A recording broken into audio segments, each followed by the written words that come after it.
So we'll call the Physician Assistant Board meeting to order. Julie, can you call the roll? Charles Alexander. Present. Juan Armenta. Present. Jennifer Carlquist. Present. Sonia Early. Present. Javier Escobar Costa. Present. Jed Grant. Present. Xavier Martinez. Present. Robert Sachs. Present. Mary Valencia. Present. So it looks like we have a quorum. That's great. The next item on the agenda is to approve the minutes from the August 9th, 2019 board meeting. So if anyone has any comments on them, yes, I have Mary? a correction on page 14. I think it's supposed to read to direct staff to make contact nurses in AB, it says 541, I think it's supposed to be AB 241, Yeah, right? yep. Okay. Any other corrections?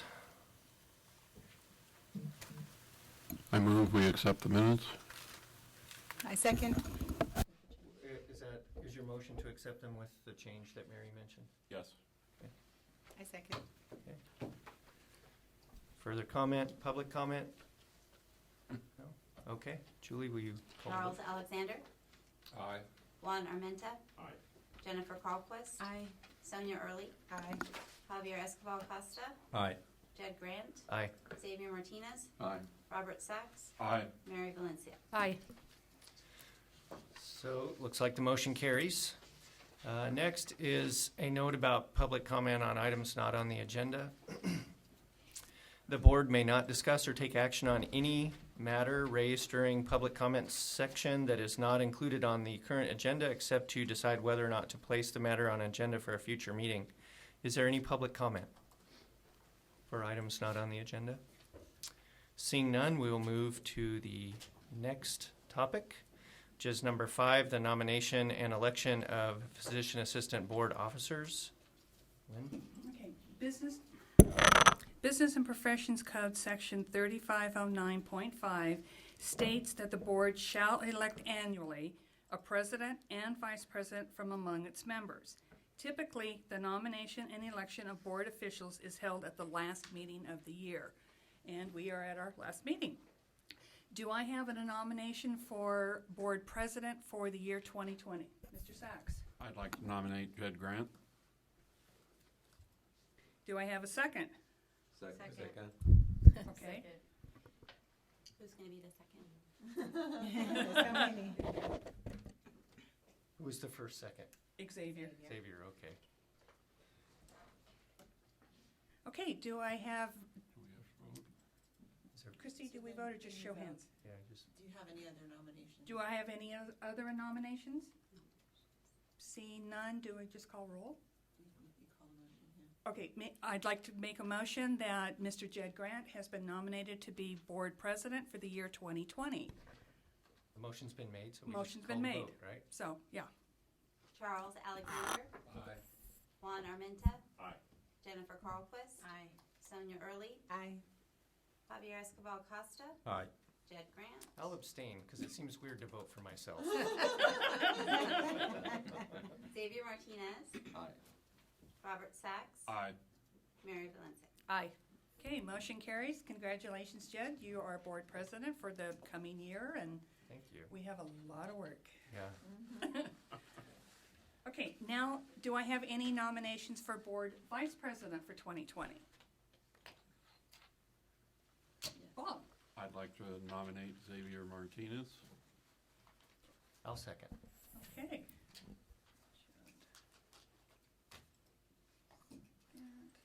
I have one question.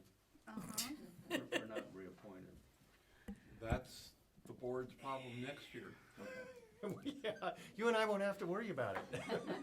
We kind of have we have a thought going on that, We'll but, make a plan. yeah, we'll make a plan. I mean, the other option would be to do another backup motion Yes. in case the two of you are not reappointed, that the people who are not maybe subject to not having their, or who are current in their terms, you could pick from one of those two Christie, how about if we just had a special teleconference? Yeah, if it looks like there's gonna be a problem before the end of the year, you could have another That's- teleconference meeting to that's what appoint I'd new like. officers too. That's our plan. That's our plan, you're right. Do I have any other nominations for vice president? Okay, Julie? Charles Alexander, Aye. Juan Armenta, Aye. Jennifer Carlquist, Aye. Sonia Early, Aye. Javier Escobar Costa, Aye. Jed Grant, Aye. Xavier Martinez, Abstain. Robert Sachs, Aye. Mary Valencia. Aye. Okay, motion carries, congratulations, and it's gonna be a fun year. Aye. Yeah. I think I'm moving back to San Diego. No. It's too late, it's official. Okay, so thanks everybody for that. Next is item 6, which is the reports. The president's report. First thing I would like to report on is board appointments, and that is that there has been no board appointments. So we have 4 members that are term is going to expire December 31st. So we've been in communication with DCA and the Governor's Appointments Office, and we know that those things are moving. We just don't know when, it's ultimately up to the governor what will happen with that. And Mary, have you heard anything? No. Okay. Okay, well, we'll hurry up and wait on that. The next thing that I want to talk about is board member recognition and commendations. So Mr. Sachs will be leaving the board after 27 years? 25 years. Feels like 27, I'm sure. After, yes, 25 years of service. So many of the board members know, but the public may not know, that Mr. Sachs has a long history of service to our country, his community, and the consumers of California. So he was a corpsman in the Navy in Vietnam. And then on returning from Vietnam, he served as a police officer in Los Angeles, and then went to school and became one of the first PAs in California, as a prior president of the professional organization for PAs in California, and then served on this board for a quarter of a century. So really a long and distinguished career of service to our country, state, and his community. And obviously a mentor for many members of this board, particularly myself. So in recognition of your service and in gratitude for that, we got you a gift. So Bob has a sailboat, and he sails around on it sometimes. Adventures that occur with that. Yeah, so I'm going to come up, stand out here. Also, I wish I could reappoint you and swear you in, Bob, the way you did with me, the whole thing in one sentence. So we got you a little gift. We'll have you open that. Thank you. So this is for you to use on your sailboat. Wrapped it well. Yes.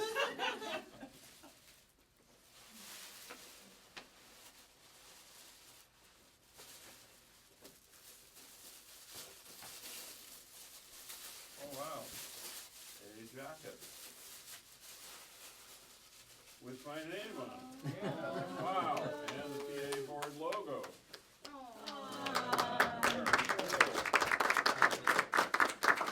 Thank you very much. Very cool. Well, I'd like just a couple of words. Thank everybody. It's bittersweet, 25 years. I think probably the proudest thing is I never missed a meeting in 25 years. I almost did last night.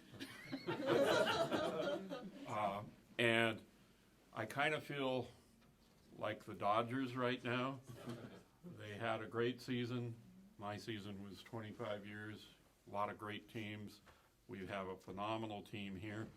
And potentially this will be the last time that this entire team is together, just like the Dodgers. So I thank all of you for your service, and I think I will write a letter to the governor and tell him to get off the stick and reappoint you guys. And hopefully maybe he will consider bringing an old man back again next year. So thank you very much. Thank you, Bob. Just the last thing I would like to mention is that I'll be attending a meeting with the Federation of State Medical Boards stakeholders meeting on telemedicine in a few weeks. That was just approved, and I'll report back on that in the next meeting. Just wanted to advise the board that I would be attending that. So. I would like, can we go back to the prior item? I would just like Yes, to make a please. short statement. I've worked with the department for almost 20 years, and I'll have to say in my time, you're probably one of the most passionate, involved presidents I've ever worked with. And I really commend you for staying dedicated to your truth and your passionate dedication to the protection of consumers and your profession. And I know that sometimes it can be difficult to maintain that position when you're also a member of profession, but your ethics were always right up there. You always understood the mission and the purpose behind everything, and I want to thank you so much as a consumer and as counsel, but as a consumer of the state of California for all of your dedication and service. So thank you. Thank you, Chrissy. That means a lot coming from you. Thank you. Well, now I don't want to say anything. Thanks, Christy. That was very kind. So that will conclude the president's report, unless anyone has any other comments for Bob. No? We'll miss you, Bob. Yes, for sure. Yes. He'll definitely be Thank missed. Hope you come back next year. Yes. We're seeing. Okay, so next up on the agenda is the executive officer's report. Lynn? Oh, and I have to follow that? I know, it's a lot of pressure. It is. Okay, tentatively, we are still planning on moving at the end of the year, as soon as our suite is vacated. We definitely need the space. We have outgrown the space that we're currently in. And I would like to introduce Christy Fong, who some of you may remember. She was our analyst at the Medical Board Disciplinary Coordination Unit. She went to their probation unit, and we have been fortunate enough to hire her as our new probation monitor. So she's full-time with us. So very, very happy to have her. We interviewed for the OT position. The young lady that we selected, we found out she's not eligible. So we will be going back out and doing more interviews on that. So that's where we're at. Okay. Licensing activity report, Sarah?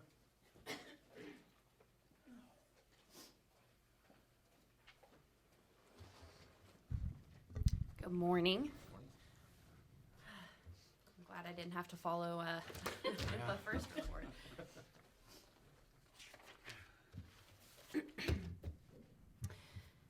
All right, so this quarter, let's see, actually, currently there are 13,279,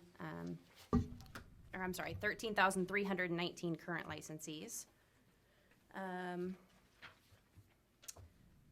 There are now 41 retired licensees as well. The rest of the information can just be kind of read. This quarter, between July 30th and October 18th, there were 340 applications received and 341 licenses issued, as well as 1,353 renewals. For the pending application workload, there are 269 applications assigned to various staff members.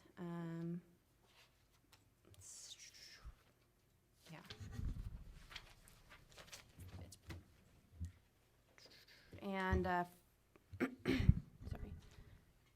For the licensing performance measures, the processing time for this last quarter was 41 days.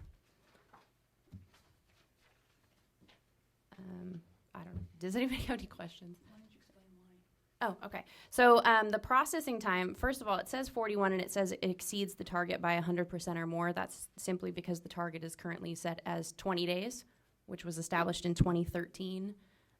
So the number of PA programs in California has more than doubled since then. our in-office goal has always been 30 days, and that's what we tell our applicants.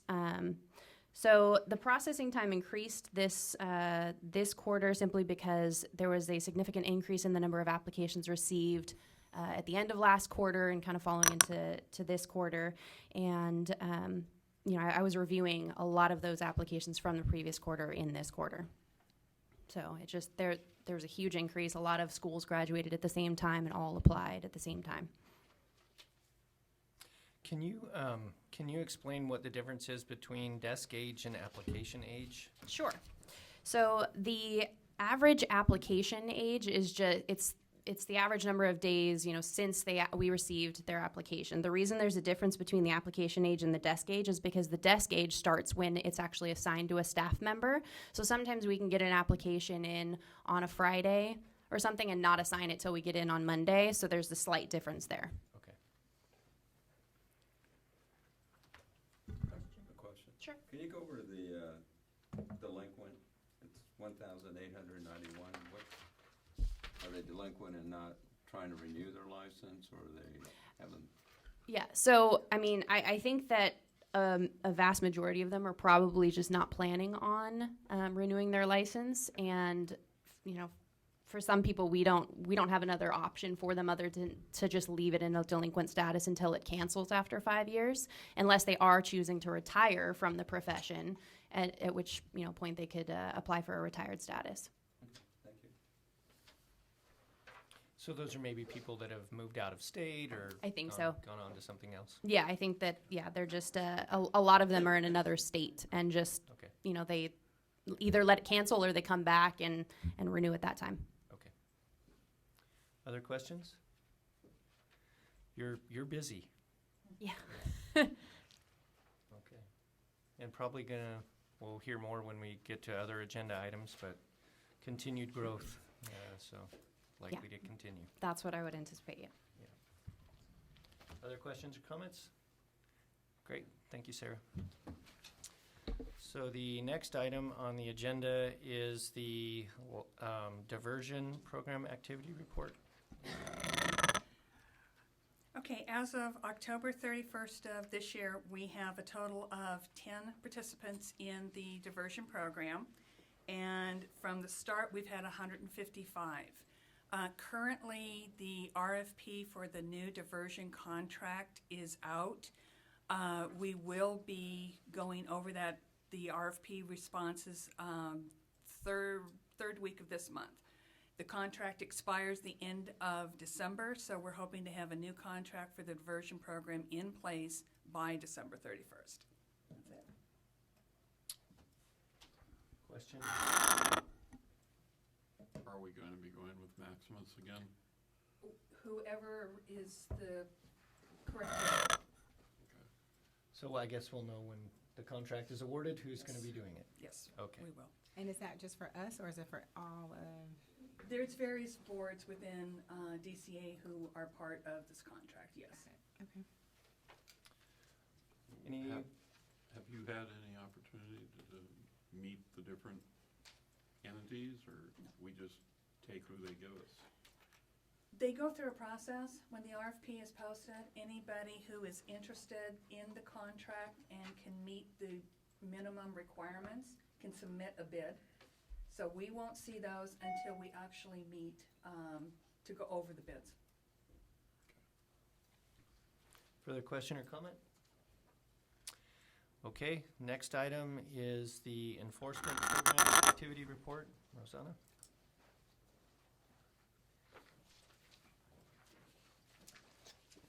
Good morning. Morning. From April 1st, 2019 to September 30th, 2019, we received 119 complaints. 124 were assigned to desk analysts and 14 are pending at intake. There were 12 complaints referred for investigation, 122 complaints and investigations closed, 104 complaints pending at desk analyst, 99 investigations pending at field. It's an average of 320 days of pending investigations. 41 investigations are over 8 months old. There's 12 cases initiated at the Attorney General's office, 48 cases pending. Average age of pending cases at the AG's office is 503 days. We filed 8 accusations. We placed 3 licensees on probation. We revoked 1 license. 1 license was surrendered. We offered 1 probationary license.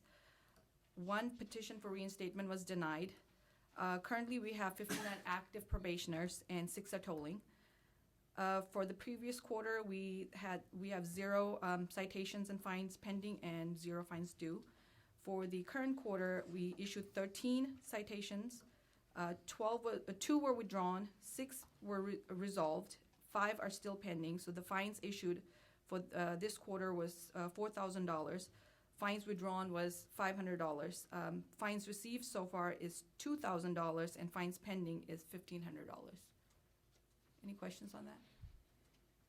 Is the $1,500, do they just come in increments, or how? So it's different citations for Okay. different licensees. So it could be $250. So once they satisfy that citation, we will take that.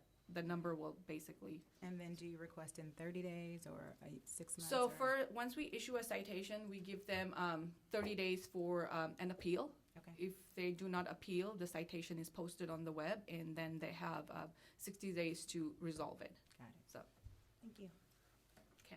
and then the other one is the complaints received by type and source. So far for this quarter, we've received 120 complaints. Any questions? Yeah, I noticed there's quite a bump in fraud, just looking at sort of the velocity for the complaints seems fairly much the same as last year. Mm-hmm. Do you have any idea what that's about, or? Meaning the complaint type. Yes, So when we capture these, some of them may not have any, validity to it, and we may close it. So I don't know okay. if it came to the route of anything coming out of it. okay. So- It's just the complaint itself, what category it was Right, in? yeah. Okay. Other than that, it doesn't look, to me, just looking at this, doesn't look like there's any big change in the normal numbers Yeah. of complaints in topic areas. Mhm. Other comments? Does it appears that complaints are down, is that what I'm looking at? It did from, if I compare the fiscal year 2017, 2018, we had more complaints compared to 2018, 2019. So it has come down, but sometimes they're duplicate complaints, so I think we are, as far as breeze coding, I think we're becoming more efficient at it, or doing looking at it closer and not counting all the duplicates that are out there. So that's what, it's a lot. Once we run a breeze report, we have to do a lot of cleanup. So I'm trying to capture any of the duplicate names that are appearing again. Or if a case, we have a complaint, we have a subsequent with that, we don't count it again. So and it's the same complaint. So we just want to make sure we count it one time. So maybe not less complaints, but more accurate reporting. Correct. Okay. I'm trying to capture that, but Okay. Yeah. Any comment on our workflow, in terms of workflow transitioning from the medical board or anything like that? we have better grasp on things as far as the processing of it. So, there's more cases we have a closed session this time, but I feel like we're more in control. It's a good thing. Okay. Has there been any difficulties in that transition? Have you guys been able to do okay with it?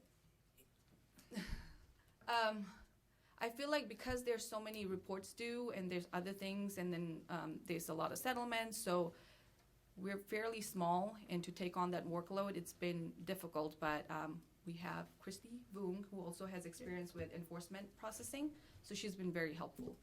If it wasn't for these 2 girls, we wouldn't be able to do it. Rosanna has been doing numerous reports with me. She's been working on Sunset. One report, we had no knowledge that was even coming down. And she's been trying to get all of the accusations and everything posted, working with the DCU unit. We're to the point we just don't do what? The only thing as far as the discipline processing is we do not scan the documents on the web, To the website. which Okay. will, later on, that's our next step, that we want to be able to push those documents to the web ourselves as well. That's kind of where I was going, just with staff. Like, I Yeah. know that you are working Mm-hmm. really hard. Oh, And so I was kind of just trying to see if you were yeah, we in have the need something of in the more works. staff. Hopefully, Yes, we you are. know, we'll get that. Yes, helps. we are definitely in need of more staff. Mm-hmm. Once we get moved, the goal will be eventually to take over all of the shared services. It's not gonna be overnight. It's gonna take us probably a good year, if not more, because we're gonna need training. We're going to need the expertise in some of the areas that we don't have, and we can't take it on and do it incorrectly. Right. So, yeah. Okay. Thank you Okay, for your hard thanks. work. Okay. Excuse me. Oh, I'm sorry. Just one question. I'm sorry, Charles. I knew you wanted to get this. I just have a question about miscellaneous anonymous. I mean, can you give me some example of Let me what see. falls into that category, miscellaneous anonymous components? All right, let me just get back to that. I thought I was done. No, I'm just kidding. Okay, so, Want Julie to answer that from? so anonymous is, anonymous, when they file a complaint, they just don't disclose their name or any information. That's what we categorize as anonymous, miscellaneous anonymous. Okay. I mean, is there any other, I don't know if Christine. It's the source that Yeah, you're the looking source at there, code. not Yeah. the topic of the complaint. So they just don't fit any of the other five categories? Yeah, it's not public, BNP, or anonymous, they just don't disclose their information. So do you also capture like any internal referrals in miscellaneous? Because I know sometimes agencies will count as a complaint something that the staff referred Yes, we for do the, investigation. number 8, government agency, we say So you're internal. that's the category? Yes. Okay, so Uh-huh. that wouldn't be in the miscellaneous? No. Okay. All right, thank you. Other questions from board members? Any public comment? No? Okay. Seeing none, thank you, Rosanna. Okay. So, moving on to number 7, we have an update from the Department of Consumer Affairs. There's been some changes. Unfortunately, no one is here from DCA to do this, but they did provide us with some information to share. The first thing we'd like to share is that Kimberly Kirchmeyer, who was the former executive officer of the medical board, has been appointed as the director of the Department of Consumer Affairs. Several members, so we're happy to hear that. We've had a great relationship with Kim and enjoyed working with her closely at the Med Board, and so I think that's a great thing for her. We're happy for her. Congratulate her on her appointment. Several members of the executive team of Department of Consumer Affairs are leaving. So Chris Schultz was the Chief Deputy Director, and he's been appointed by Governor Newsom to serve as a Chief Deputy Commissioner at the California Department of Business Oversight. And he left, I think, Friday. Yes. And Chris Castrillo, his last day will be on November 22nd. I think he is moving on to other things. The Assistant Deputy Director, Karen Nelson, has accepted a position as a Chief Impact Officer with the American Leadership Forum, and she left October 31st.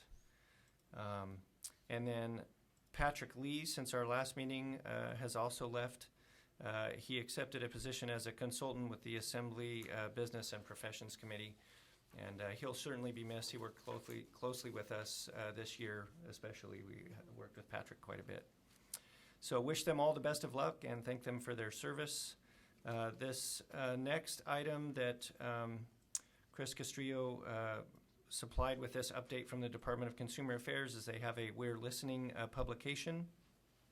So DCA has been working on ways to find and improve interactions with the public and boards and bureaus. And so they've created a simple how-to guide for Californians who want to interact with DCA called DCA We're Listening, which sort of lays out how to give their feedback, the public to give feedback to the Department of Consumer Affairs boards and bureaus. The guide is available in brochure and poster form and can be on welcome tables at public meetings or other places. So the Communications Division at DCA has that if we would like to use that as a board.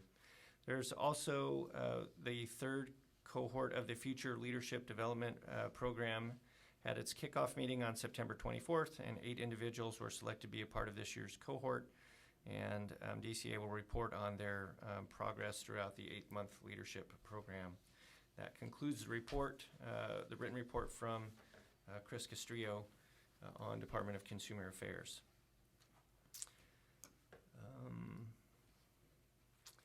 Any public comment on the DCA report? Board members? Seeing none, we'll move on to the next topic, which is the licensing and examination dates and locations for 2020. So, Business and Professions Code Section 3517 provides in pertinent part that the board shall establish a passing score for each examination. And so we will need to vote to approve a passing score for the physician assistant initial licensing examination for the year 2020 as established by the National Commission on Certification for Physician Assistants. The name of the test is the PA National Certifying Examination. It is administered at testing locations all over the country and on various dates that are set by the NCCPA. Would anyone like to make a motion to approve a passing score, which is set by the NCCPA for the year 2020 as established by the NCCPA? Or make a motion. Second. Any further discussion? Yes, do they tell us what those numbers are, or do they just arbitrarily set by a certain number of deviations, or? So the NCCPA has a fairly intensive psychometric profile. You can read some about it on their website. They don't publicly disclose some of their detailed psychometrics about how they set the passing scores and that sort of stuff. But they do periodically reevaluate those. And this last year, they reset the minimum score. And they, in order to have, they look at the number of initial takers that passed the first time and sort of move the score around to put it at the appropriate place. So there's a lot of detailed information on their website on the subject matter. You can take practice tests, all sorts of data is there. And they do have psychometricians that are continually evaluating that. So, good question. Other questions? Okay, should we call the roll? Oh, do we do public comment first? Sorry. I have a giant pink sign here saying public comment, and I still seem to miss it. Any public comment on the testing sites or the passing score? Well, it says score and location, right? Right, but we haven't done that motion. Oh, that's separate. Okay, so this is the passing score as determined by the NCCPA. Charles Alexander, Aye. Juan Armenta. Aye. Jennifer Carlquist. Aye. Sonia Early. Aye. Javier Escobar Costa. Aye. Judd Grant. Aye. Xavier Martinez. Aye. Robert Sachs. Aye. Mary Valencia. Aye. Motion carries. So the next item will be to a motion to approve the dates and locations for the Physician Assistant National Certifying Examination for the year 2020. Those are at given on a year-round basis at Pearson View Testing Centers. The only time that there's no testing is December 17th through 31st, 2020. Other than that, these can be done anytime at the Pearson View professional centers. There's hundreds of them around the country, so. Or make a motion. I'll second. Further comment? Public comment? Seeing none, Julie, will you call the roll? Charles Alexander. Aye. Juan Armenta. Aye. Jennifer Carlquist. Aye. Sonia Early. Aye. Javier Escobar Costa. Aye. Judd Grant. Aye. Xavier Martinez. Aye. Robert Sachs. Aye. Mary Valencia. Aye. Okay, motion carries. Next item on the agenda is setting board meeting dates and locations for 2020. Give everybody a minute to get their calendars handy. So typically we meet usually the first or second Monday of the quarter, if I remember, is that correct? Okay, there's dates in your book. Oh, there's proposed. dates? Oh, I love the Yes. proposed dates. Plus, NBC meeting dates are available, And I think on the calendar, yes, it gives you all of the holidays listed down at the bottom. Okay, so January. The 5th seems a little close to, where? Third to the 10th. The 3rd or the 10th of February, is that? It's 100 days from, within the 100 days of today. Okay. So February 3rd. February 3rd or 10th, does anybody have issues with either one of those dates? I have issues with the third. I have issues with the third. Okay, so February 10th?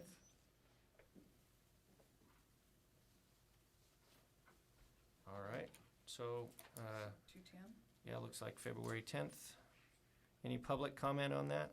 I just had a question. So are we not going to have the reg hearing until the 10th of February for the AB 2138 regulations? Oh, I completely forgot about that one. Yeah, because you really need to move that forward. I thought that's why we were talking about maybe a meeting in January. That's what I thought we were going to do as a Yeah, okay. January How meeting. about the 27th or 28th of January? Is that too late, Christie?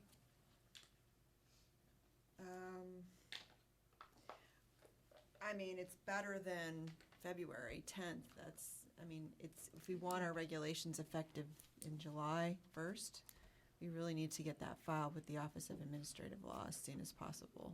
So I would recommend a meeting in January. It doesn't have to be a full board meeting, but if you want to have the full board meeting in January, that's fine. Or you could have a teleconference in January and then the full board meeting in February. Why don't we do, It's up to the board, though. Yeah, I'd like to hear board member input on how they feel about a teleconference in January, if they would just like to move the meeting up a few weeks. Move meeting up a few weeks. I agree. Yeah, teleconferences are difficult. They're hard. To move it up. Anita, did you have a comment? The only comment I had was that, to have that 80-21, I'm sorry.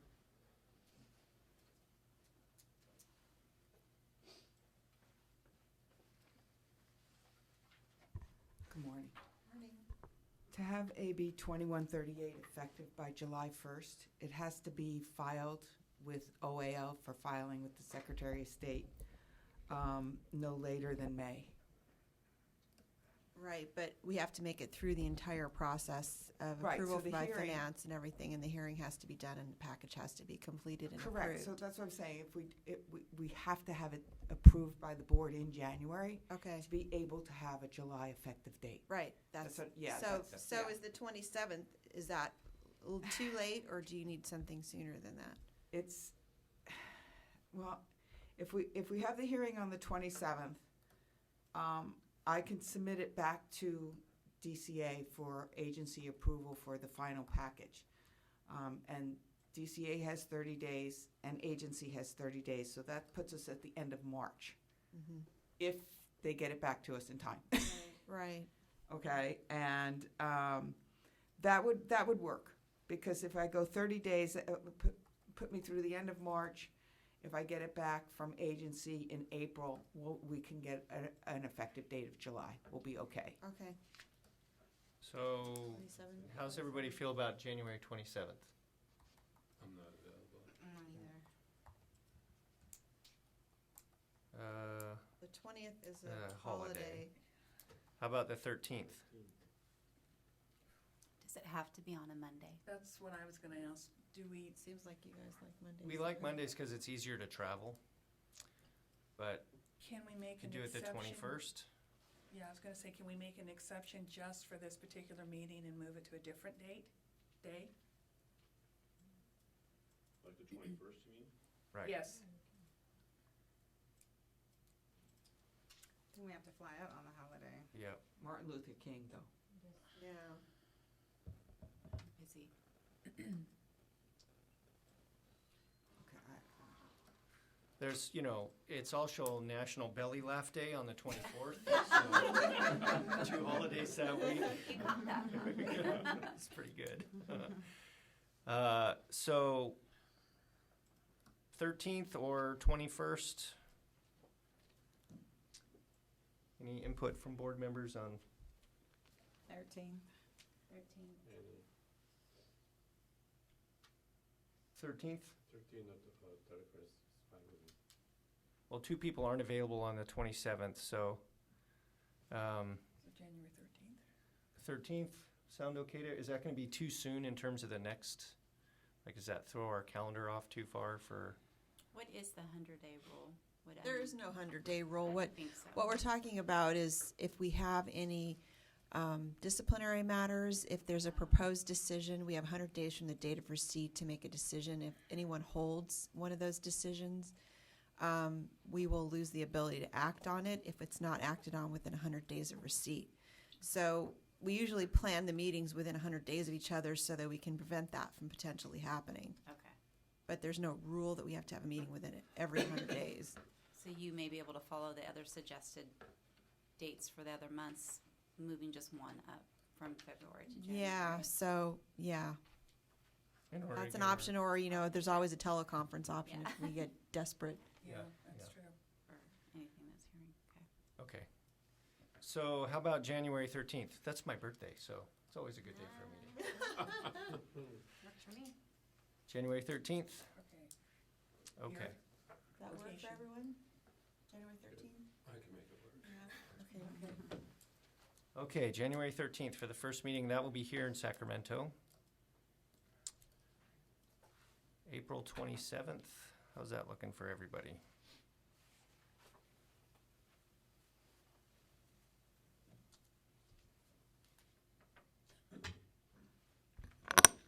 Say that again? I won't April be here. 27th. 27th. 27. I won't be available. I won't either. Okay, there's 2 out. Okay, how about May 4th? I won't be available. I'm out of the country for hopefully 6 weeks. Wow. Okay. Well, Funny. globetrotting. So, how about everybody else? April 27th or May 4th? Does anybody have preference for either one of those? May 4th.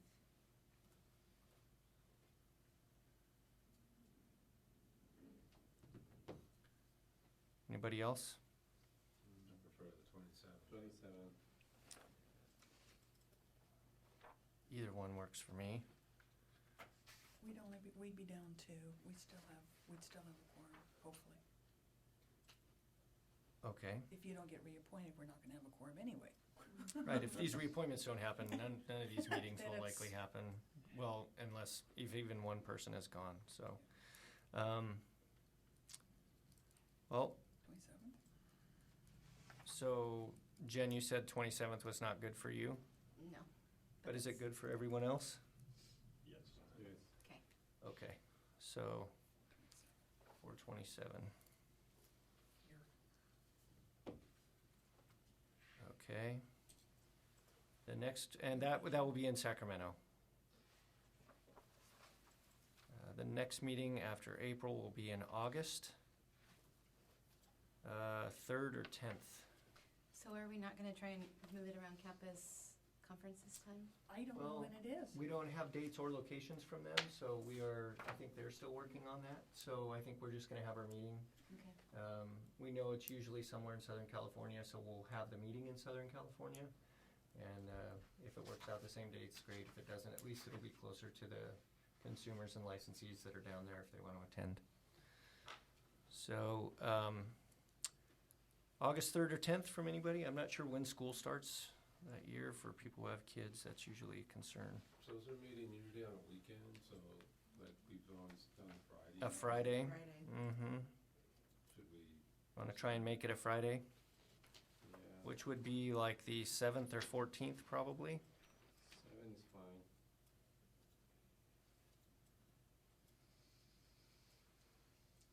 Any, I'm okay with that. any issues with August 7th? Okay, so August 7th, Where? and that will be in the LA area. I think precise location we can determine once we know where. We usually try and do this in conjunction with the Kappa conference so that if licensees, because they have a large number of licensees at their conference, they can attend the board meeting if they would like. So once we know that their meeting will be in Southern California, we just don't know where. The last email that I received from CAPA, they were working on San Diego. Okay.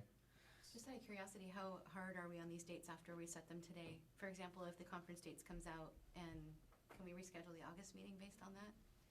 Or do we have to? If it was on the agenda, we could.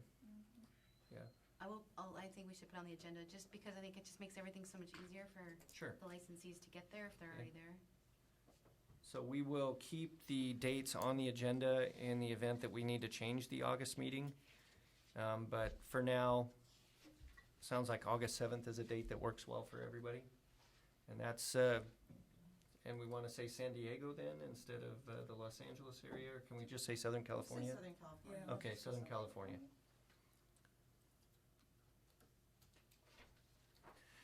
Okay, 1 year from now, November 2nd or 9th?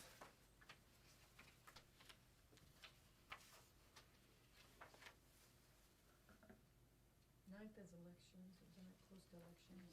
The third is election. Yeah, November 3rd, I think I have as election day. Election day. Okay. So, since people may need to take some time away from work for election day, do we want to go with the 9th? Knowing that Veterans Day is also occurring that week. Or 2nd? 2nd works well for me if, Second's good. Second. okay. So November 2nd, that will be in Sacramento. And we will keep that on the agenda for dates and locations, just to review it in case CAPA decides to do something different. We don't have to do it in conjunction with them, but I think it's a nice thing to do for the licensees and consumers, so. Okay. Further discussion? Public comment on the dates? Okay, shall we call the vote? Motion. Motion. Oh, I need a motion. Yeah, I can't vote. No motions. Somebody want to make a motion on those dates? I'll make the motion to adopt those dates. I'll second. Excellent. Now, do we have further comment or public comment? I'll figure this out just about the time I'm off the board. Okay, can we call the roll, Julie? Charles Alexander, Aye. Juan Armenta. Aye. Jennifer Carlquist. Aye. Sonia Early, Aye. Javier Escobar Costa, Aye. Ted Grant, Aye. Xavier Martinez, Aye. Robert Sachs, Are abstained? Mary Valencia. Aye. All right, motion carries, and we will keep that on the agenda for next time as well. So next item on the agenda, just, we've been going for about an hour. Does anyone need a break? It's one more item before we go into closed session, right? Yes, you're right. Just finish and. I'm just making sure. Are we gonna go in order this time, or are we gonna move things around? Yeah, we're going in order so far. Okay, If we need to move things around, we can. okay. I just won't be here till this afternoon. Okay. Well, let me give the update on the medical board, which is the next item on the agenda, and then we can, if we want to put off closed session a little bit, we can do that. So the next item on the agenda is an update from the medical board. As mentioned earlier in the Department of Consumer Affairs update, Kimberly Kirchmeyer, who was the former executive officer of the medical board, has moved to the position of director of the Department of Consumer Affairs. And she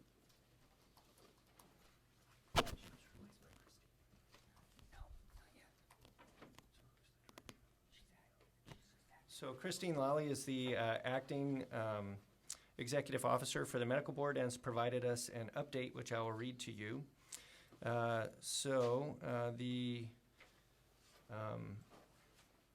executive director position at the medical board, they're in a recruitment process for that. The medical board, in their meeting in August, discussed the need for a fee increase. And the medical board is at a 2.1 month reserve for the end of fiscal year 1920. And they have a vendor looking at a fee audit to determine appropriate fee levels. And the board will plans on seeking legislation to increase the board's fees, with the last fee increase being in 2005 from the medical board. In relation to cures, with the passage of Assembly Bill 528, the Medical Board is revising its brochures and website information on the mandatory use of cures, including expanding access for delegates acting on behalf of licensed prescribers, and changing the timeline by which a prescriber must requery cures prior to renewing a prescription for scheduled substances from once every 4 months to once every 6 months. They're looking to reduce the administrative burden on prescribers there. For 2020 licensing changes, the Medical Board endorsed legislation to enhance consumer protection, which is effective January 1st, 2020. An applicant, regardless of whether the medical school attended was domestic or international, must successfully complete a minimum of 36 months of board-approved postgraduate training. So an application has been developed for the new postgraduate training license, and other applicable forms have been revised. The BREEZE system online will be updated by January 1, 2020 to ensure applicants can apply online for this license status. The licensing program has been very busy educating stakeholders on the upcoming changes and answering their questions. Webinars and other information on the new requirements are available on the board's website. And the board will meet in San Diego this week for its final meeting of 2019. And the first meeting next year will be on January 30th and 31st, 2020 here in Sacramento. That is the medical board update. Any comments from board members? Public comment? Seeing none, we will move on to item number 13, rather than going into closed session.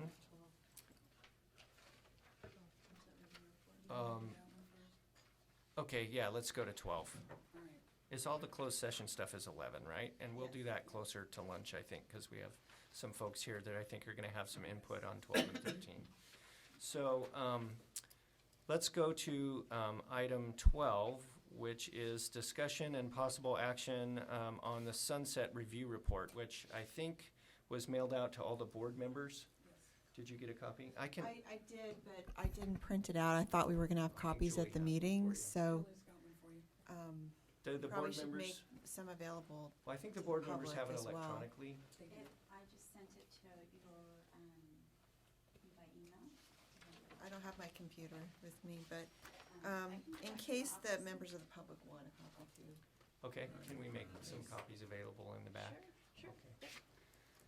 Okay, so the Sunset Report is required by the legislature every 4 years, and it is extensive. The board staff has been working very hard on this. It is, I don't know how many pages long. It's huge, and really talks about all kinds of things that the board is doing. And it is a comprehensive report of the board's activities. And want to commend the staff on the work that's been done so far. It looks, it's in draft form currently. It's due December 1st. So it is nearing completion.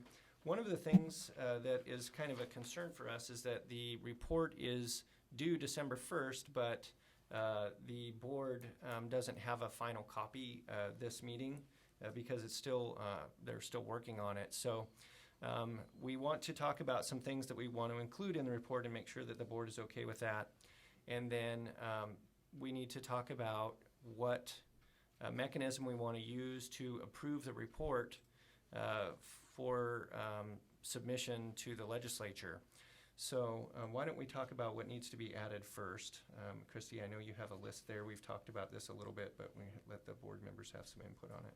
Okay, so I don't know if the board members have any suggestions or edits. I did have one suggestion, page 71.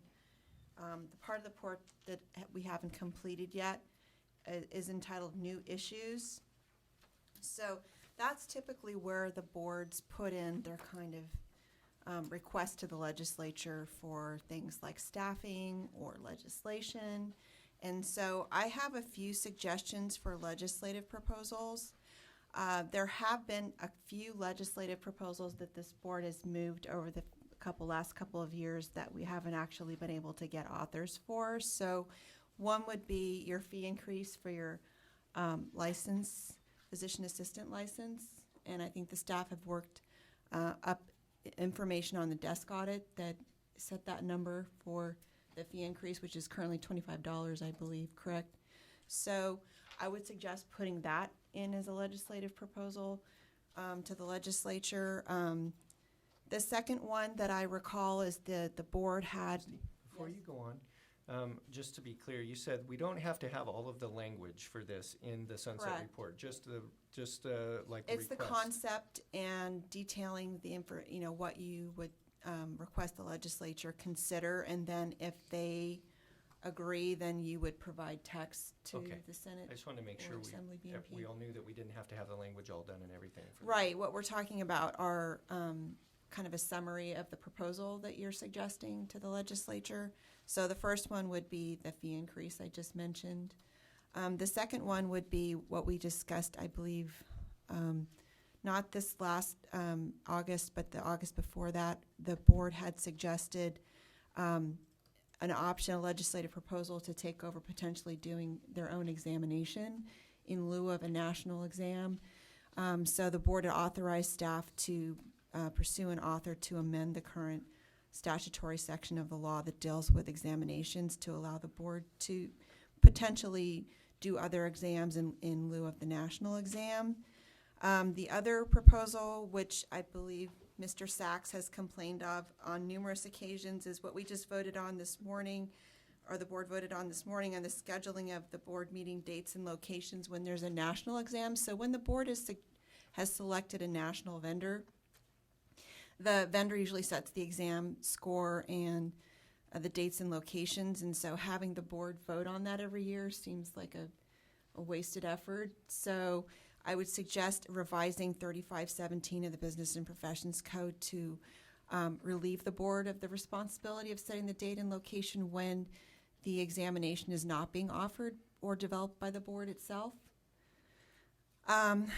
Then the other issue, which has come up several times over the last few years, is working on the Practice Act's language to remove the physician assistant board from the jurisdiction of the medical board, because I think one of your strategic plan objectives was to become a completely independent board.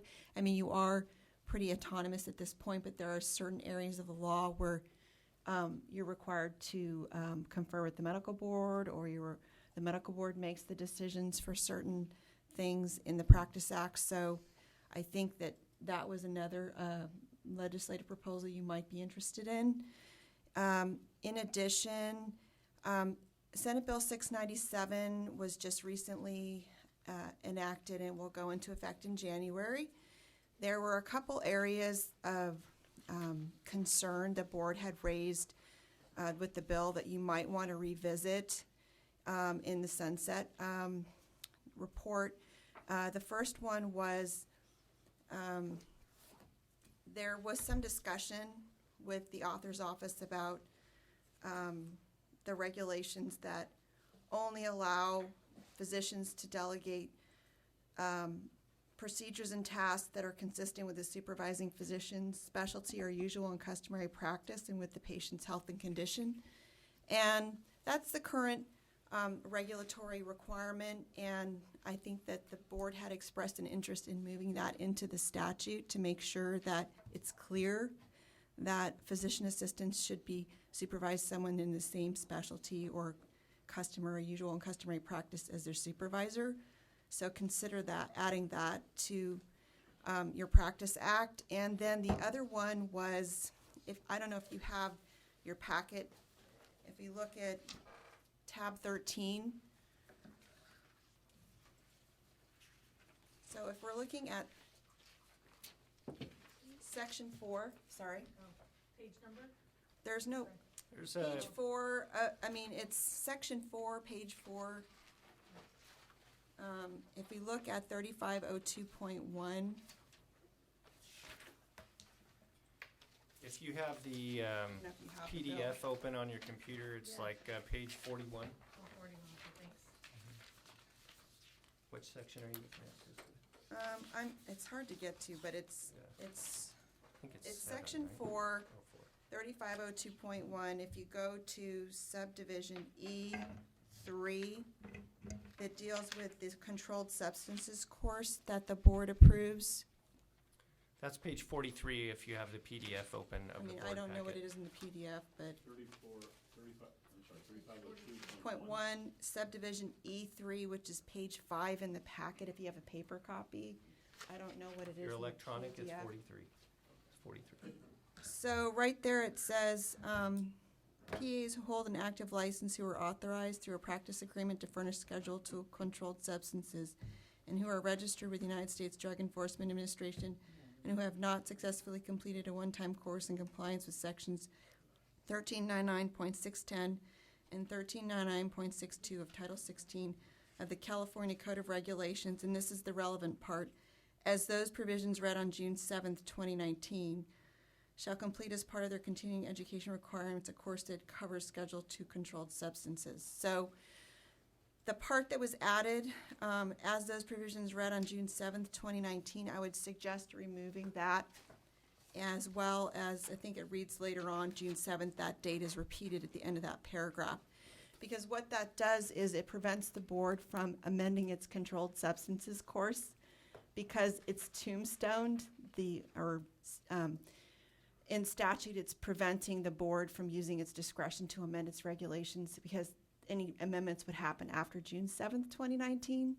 So I would suggest striking the June 7, 2019 date from the Practice Act because we've had these discussions over the last few meetings, and I'm not sure what the problem is, but for some reason, maybe there was disagreement with our discussion about how you maybe intended to change the controlled substances course. I know you have discussed at past meetings your concerns with the way the controlled substances regulations read, but we won't be able to amend them until that June 7th, 2019 date comes out. So I would suggest taking that out of the Practice Act because it limits your discretion to amend your own regulations. So those would be my two suggested changes for proffering for the sunset report. And then I believe, Lynn, you had some staff position issues you wanted to include in this new issues section. And so did you want to talk about that a little bit? With our moving into a larger space and obviously taking on more of the shared services from the medical board, we are going to need additional staff in order to do this. We're currently 7, and I'm very thankful that we are. But if we're going to be taking on cashiering, complaints, everything, then we are going to need additional staff, and this is the time to request it. That's kind of why we were mentioning that earlier during the reports. They're already stretched really thin, and if we take on, as we should, I think, take on those additional responsibilities, we need the staff to do it, licensing, Yes. complaints, everything. So So- is that difficult to do, or? Do you have a number? I'm sorry, before we, do you have a I'm number of looking staff? I'm looking for 4 more positions right now. 4 staff positions. Yeah, one would be manager position, and the other 2 would be office tech, and then 2 associate government program analysts. Okay, sorry, go ahead, Sonia. That was probably part of my question. Well, we've almost tripled in PA schools since, so would it be likely to triple our staff? Licensing is going to be one of the hardest hit. As you've heard, Sarah is inundated when you have 4 or 5 schools that graduate, Right, no, and they all have like 45 I students. totally understand. She's inundated. right. So can we Luckily- triple her? I'd Triple love the to. Sarahs? Luckily, there's other staff that do, pitch in, but they also have their own workload. No, I totally Yeah. understand. So what I'm asking is, because we've tripled our PA population in schools and things like that, I'm not sure 4 people will accommodate the growth and continued growth. Well, So, we're gonna try and start with 4. okay, The manager will be overseeing everybody. There'll be 1 person for complaints. And then if we need an additional, obviously, we're going to do additional licensing staff. Right. And then the new OT that we're trying to hire is also going to be assisting licensing when she's backed up. So we've got a game plan going. We just need to get the staff in here and get them trained. right. So I just think you need more staff. But anyway, okay. So, I don't want to I- push too I'm hard. just, No, I agree. Eventually, we are going to fill out the new office space. Right. But for right now, I'd like to Okay, start with the Totally 4 fine. and Just, see where we go. I'm with you. I'm totally with you. So, Thank you. you're welcome. Okay, looking for a motion to include those legislative proposals in the sunset report. And so just by way of review, it would be a fee increase, the ability to examine ourselves if we want to, exam date and location removal from B&P 2017, so we don't have to vote on that, becoming fully independent from the medical board, 2 changes related to SB 697, specifically CCR 1399 545 and B&P 3502.1 E3, and then 4 staff positions. So the motion would be to include those legislative proposals in the sunset report. I move. Our second. Further discussion? Public comment? Okay, seeing none. Julie, will you call the roll? My apologies, was that Mary? Mary, And yeah. second was Bob. Charles Alexander, Aye. Juan Armenta, Aye. Jennifer Carlquist. Aye. Sonia Early, Aye. Javier Escobar Costa, Aye. Jed Grant, Aye. Xavier Martinez, Aye. Robert Sachs, Aye. Mary Valencia. Aye. Motion carries. The next thing we need to talk about on the sunset report is how we are going to approve it once it is complete. So the board could have a teleconference meeting before December 1st, which gets awfully close to Thanksgiving, after they've had a chance to review the final report and take a vote on it and approve it. Or if we could authorize a board member to review and approve the report without having a board meeting. So, interested in... Yes, motion for the second You like the second option? I Our second. second. Good. Okay. Who would you like to nominate? You or Bob? Okay, so the motion would be to authorize the board president to review and approve the sunset report on behalf of the board. I'll make that motion. I think, Jen, did you make the motion? Oh. And Juan seconded? Second. Oh, Javier seconded. Further discussion? Public comment? Okay, seeing none. Julie, will you call the roll? Charles Alexander, Aye. Juan Armenta, Aye. Jennifer Carlquist. Aye. Sonia Early, Aye. Javier Escobar Costa, Aye. Jed Grant, Aye. Xavier Martinez, Aye. Robert Sachs, Aye. Mary Valencia. Aye. Motion carries. So I'm getting the feeling we're not too keen on teleconferences. Yeah, okay. Let's see. Yeah, I need to, I just clicked off of the agenda here, so let me get back to it. Okay, so next would be item 13. Discussion regarding implementation of the Senate Bill 697, which we worked on a lot this year, and the governor signed into law on October 13th, I think.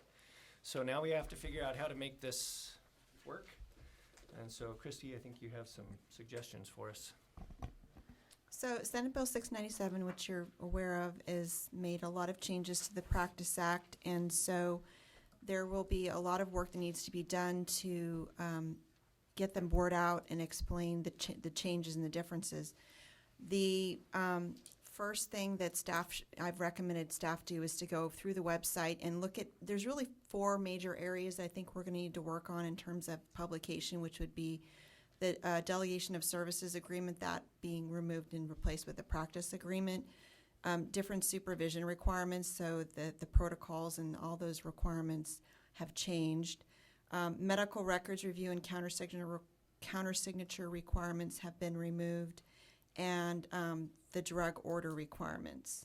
So wherever we discuss that currently on the website, if we still have any, any fact sheets or other publications that refer to these different topic areas. Staff will need to remove those and update those. In addition, a fact sheet, I would recommend doing a fact sheet, frequently asked questions. So I know that staff have been getting a lot of questions. So make sure you keep track of those questions, collect those, and we'll need to post that and explain how we plan to implement those different responses to those questions and explain the differences in the current law and what will be going into effect in January.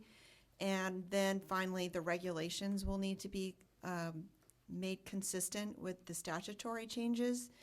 Unfortunately, that's a long process, and we have to make the recommendation to the medical board because a lot of these changes would affect supervision. So the medical board's charged with amending the regulations when it comes to supervision. So the way we've been doing this is recommending changes to the medical board, and the medical board moves the regulatory changes forward. Unfortunately, that can be a year and a half is probably a wish, but 2 years is probably more common with respect to implementation. But in the meantime, we'll certainly recommend that you make sure that the fact sheets set forth what the changes are and how the staff should understand how to interpret those changes, because the board is charged with implementation of the statute. So it's to make sure that is made clear to those people that have questions about how things have changed. Probably the biggest question will be whether they have to replace the delegation of services agreement. They don't have to. They can continue with their current agreement, or they can execute a new practice agreement. It would be up to them. So any questions from the board on the plan? I just want to add that I think it's really important we get the facts out there so that I know there's a lot of sort of semi-correct information floating around right now. And we want to make sure that we are putting out accurate information about what the law says and what licensees need to do to be in compliance starting the first of the year. So, Christy, what's the correct way to proceed on this? Would it be a motion to direct staff to do those changes, or? I don't think you need a motion. You can if you'd like, but I think that we would probably develop the fact sheet and then certainly bring that material to the next board meeting for your review, and if you have any changes to it. But you can direct us to go ahead and, with staff and legal review, post something now before the next board meeting, or you can give delegate authority for the president to review a fact sheet to post and then bring a final copy to the board meeting for your review. And is it January now? Mm-hmm. Yeah. Yeah, January 13th? No, yeah. Yes. Yeah. January 13th. Yeah, it is January 13th. I should remember that date. Further discussions, comments from board members? Go ahead. I'm just wondering, I mean, I know we all go on the website, but I wonder how many of our licensees actually go on the website. I wonder if we have an obligation, once we figure out this fact sheet, to mail it to each licensee. I know it's expensive, but. We could also do a blast. We have that capability, but the problem with that is only people that have signed up for interested parties would get it. I know you used to do a newsletter. I mean, I guess you could do something like that. I know that's a lot of work, but That's kinda Well, tough that's part of staff what load, Julie's going to be staff doing workload. once she gets off of that front desk. So it's coming, but it's not here yet, because all right. there again, staff. So, once we sort of figured out the common questions coming in regarding this, if we get sort of the staff and council together to make sure that the fact sheet that we're putting out is accurate and good advice for licensees and the public, I guess, then that should be posted. So how long, what do you think timeline-wise will that take to put together? We're gonna start working on it as soon as the meeting's over. Okay. I'd like to see our website kind of cleaned up and whatnot, no later than maybe mid-December. Julie, have you got any comment? I'm just curious, if we're not meeting until January, what we're gonna be offering beforehand, because it's effective the 1st. Yeah. And the questions are already coming in via phone and email. We're asking them to put them in written format so that we have their words. Sorry. When I've been receiving calls, I've asked them to go ahead and direct them to the board through one of the emails. We have 2 email accounts right now. The PA committee is still in existence and the PA board. So that way they're coming directly from the licensee. I'm not misinterpreting what they're trying to ask us. And that way I've only had maybe, I don't know, half a dozen to 12 so far. But my question is, if we're not meeting until January 13th, what are we going to be offering them before then? What we're gonna do, Julie, is we're gonna put together the questions that we're currently getting, make a fact sheet. Christy, you and I and staff will work on it. Then we'll get it to Jed, let him do kind of a final approval of it. It's something we can temporarily get up, and then we'll present the full fact sheet to all of the board members come January. So, yeah, so Yeah. in order to do that, I would need a delegation of that authority from the board. So I'll need a motion. I'll motion that. Our second. Would you restate it for the So the motion would be to authorize the board president to review and approve a frequently asked questions worksheet that will be developed by staff and council prior to the next board meeting. The second? Was there a second? Bob said. Oh, Bob seconded, okay. Further discussion?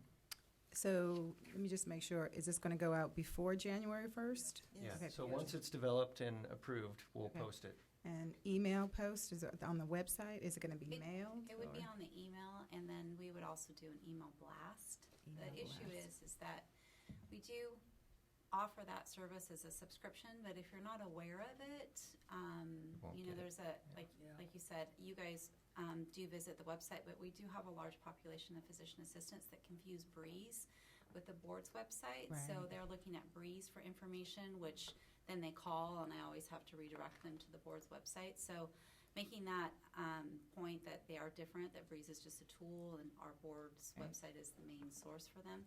But we can certainly post it on the home screen and link it elsewhere. But I think the email blast is something we're going to start using within the office, even other items that are, you know, important. And Well- when will the newsletter come out? or- The newsletter is not in development at this time. It's, again, it's supposed to be something that when we increase our staff, we Right. increase that ability of us to work on other projects in the office. Yes. But right now, it's not something that's on the table. So Jen, would you consider modifying your motion to include mailing it out to the licensees? Yes, Once approved? Yeah. And, Second that. okay.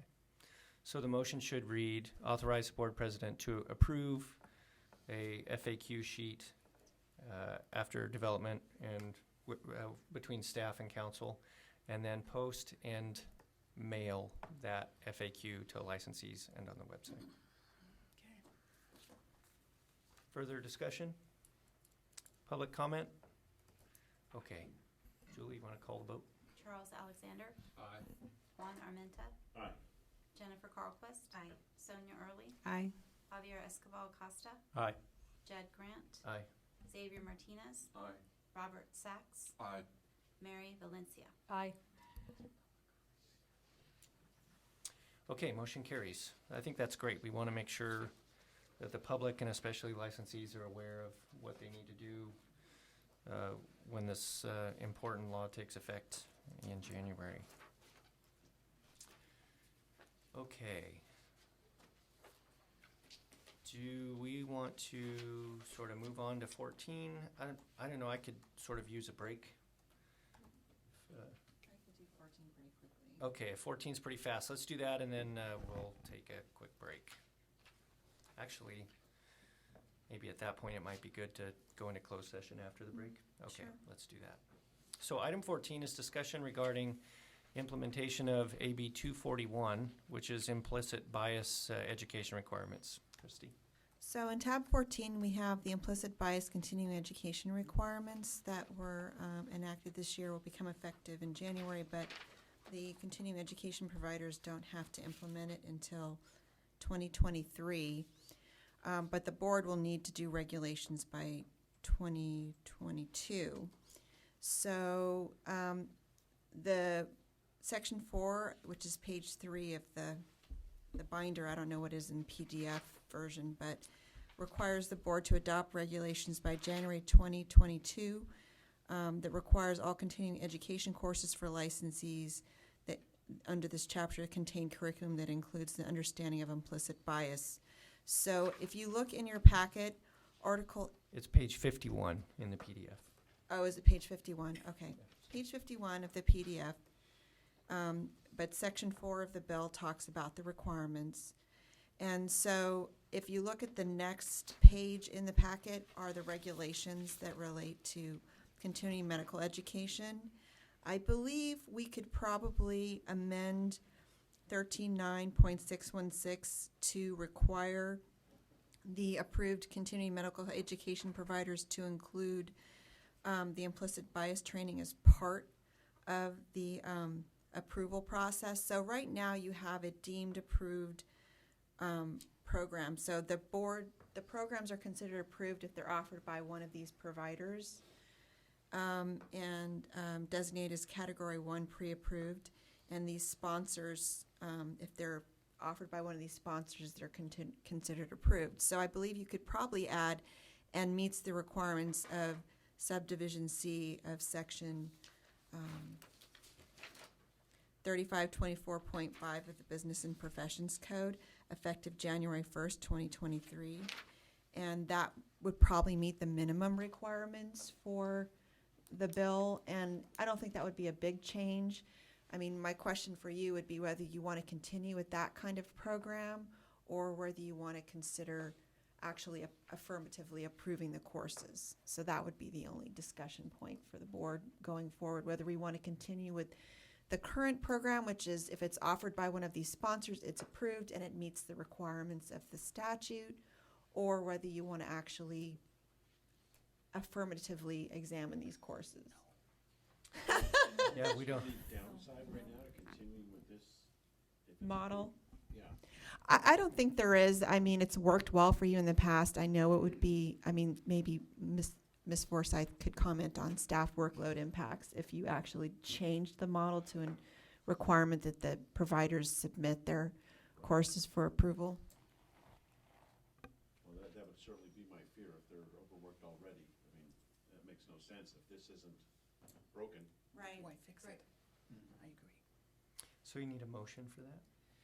No, I just wanted to get your feeling about it because then we can bring back text at another meeting. But essentially, if you want to continue with that model, we could make some changes like I've indicated that simply incorporates the requirements of the bill into this approval, considered deemed approved process. And then I think we probably meet our requirements. And then I don't know if Ms. Winslow had a... Okay.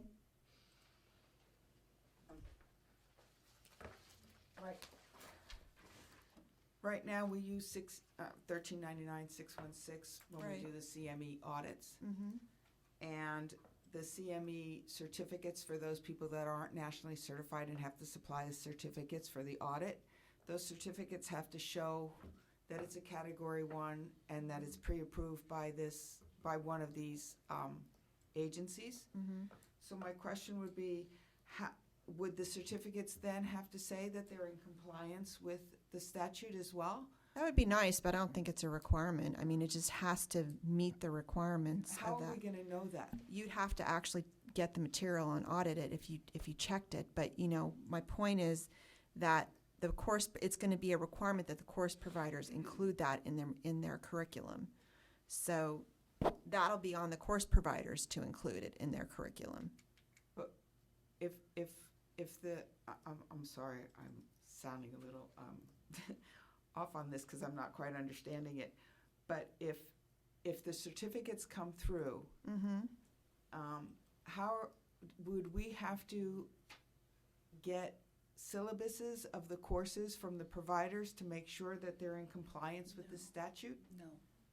That's not how I'm reading it, but you could. So I think what we're saying is, if we are recognizing these organizations as appropriately presenting Category 1 CME, Okay, and we are accepting their work as complete, because CME can be done in a multitude of topics, depending on the specialty. Right. So all we're doing is adding into this that somewhere in that CME, there needs to be implicit bias training that complies with AB 241. Right. That's all we're doing. Just like we don't check what's in their syllabi for whatever topic they're teaching, we're not going to check. We're just telling them, hey, you have to include this. okay, thank you. Further discussion? Public comment? Okay, well, it sounds like we are good with that. So do we just direct staff to come up with some proposed language? Yeah, I mean, if you just direct staff to bring back text to a future meeting to implement the changes we've discussed at this meeting? Can I do that? Sure. All right. Lynn? Yeah, I heard. Okay. Sorry to add to the mountain of work already over you, but yeah, so at a future meeting, language that reflects those changes. Christy, do you think we can shoot for maybe January? Yeah. Okay. That's an elegant and simple solution. I like it. Okay. So how about we, unless board members have something else they would like to do, let's take a break and come back in 10 minutes and then enter closed session. Would that be okay? Everybody okay with that? How much closed session time? If we're back at 9:40, yeah, probably 11. Yeah. Is that too optimistic, Bob? Because you have the EO evaluation as well as Yeah. this. Oh yeah. Unless you want to do the EO evaluation at the end of the meeting.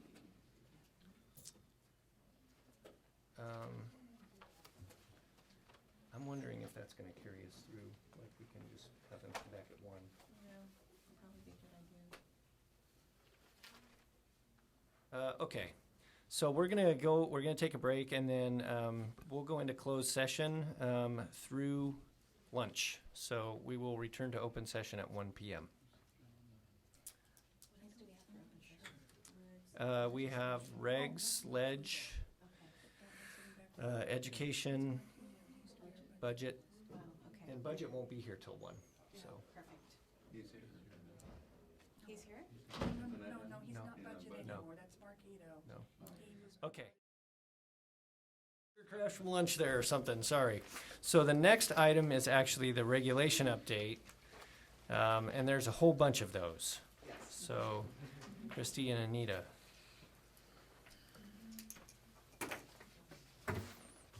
It's 'cause it's right here. Mr. Grant, I was wondering if we could skip over 15A, which is a discussion, and briefly do the updates on the existing regulations, because I do have a couple of updates that are not on the summary that I submitted to you in the packet. The medical board is posing the question as to whether we want to pull 1399-525, which is supervision required. 545, I'm sorry, 545, supervision required, because of 697, right? Right. So because that regulation is gonna have to be changed due to 697, do we wanna withdraw 545 now and resubmit it incorporating the changes of 697, or should they push it through? Because they've had the hearing on it, but they haven't filed it with the OAL for the final filing, and they haven't submitted it to DCA yet either. Yeah, I would recommend withdrawing it because the changes that we had proposed and medical board had agreed to carry forward had to do with conforming the language to a prior bill that Correct. required medical records review and counter signature. And so a lot of the changes that we were proposing to do to that regulation will be superseded by AB 2138 and will be, render those changes inconsistent. 697, not SB 21. Did I say SB 697? Oh, I said 2138, sorry, SB 697, sorry, I had 2138 on the brain. So Senate Bill 697 eliminates the counter signature and medical records review requirements, and so since those reg changes that we were gonna make included records review and counter signature requirements, by the time it got filed and reviewed by OAL, it would be inconsistent with the statutes that will go into effect January 1st, 2020. I will notify So- the medical board that they should withdraw it. So if you wouldn't mind, if you agree with that, would you make a motion to recommend to the medical board to withdraw the rulemaking package for section 1399.545? So what do you want to make? I'd like to make that motion. Is there a second? Okay. I'll second. Mary? Okay. Further discussion? Do you have the roll? I'm sorry, Julie. Public comment? No? Okay. Charles Alexander, Aye. Juan Armenta, Aye. Jennifer Carlquist, Aye. Sonia Early, Aye. Javier Escobar Acosta, Aye. Jeff Grant, Aye. Xavier Martinez, Aye. Robert Sachs, Aye. Mary Valencia. Aye. Okay. And the other update I have, everything else is basically the same as what's on here, with the exception of 1399-617, the audit and sanctions, the ones that we thought would be effective October 1st. And it's not. It got pulled because OAL didn't like our language. We had that special meeting, our teleconference on the new language. It's been approved by agency, and I have resubmitted it back to AOL on October 24th of this year. So we should keep our fingers crossed as long as OAL approves it and the changes were pre-approved. Right, We should have an effective date by January 1 instead. Right, the attorney that reviewed the package and had concerns with it, we've since conferred with her. She reviewed and approved all the changes and the documentation that we needed to effectuate the changes, and approved everything, so it should sail through after we file it again. It should, but I have refiled it already. Right. I filed it on October 24th. So we should have an effective date of that by January 1 of 2020. Great. So those were the updates on the summary list that wasn't in your packet. And then going back to item A, which is the discussion to change 1399-514, which is the renewal of licenses, which also affects our regulation for continuing medical education, so we're not duplicative. We get a lot of calls from the licensees because the license renewal as it's written right now, 514 as it's written right now, all it discusses is the questions on conviction. It doesn't, there's not one place where they can look to find out what their renewal requirements are and what's the penalty if they don't renew in time. So because we get a lot of questions on this, I thought it would be more convenient to change this regulation so that the licensees could see everything that they needed to do to renew at the time of renewal, what happens if they don't renew. And so I worked with Christy on the language to change 514 to incorporate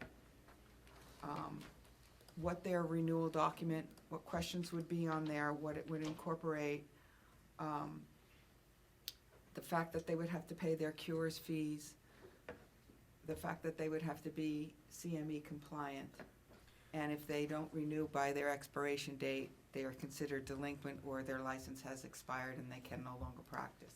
I think what we put in the language, if you look at the subdivision, I think it's F, let me see here, yeah, Yeah, is that they shall be considered unlicensed. Right. Because part of the problem is the Department of Consumer Affairs website, when you look someone up who's expired, it'll say delinquent or canceled. And so a lot of people who are quote-unquote delinquent think they still have a license for some Right. reason.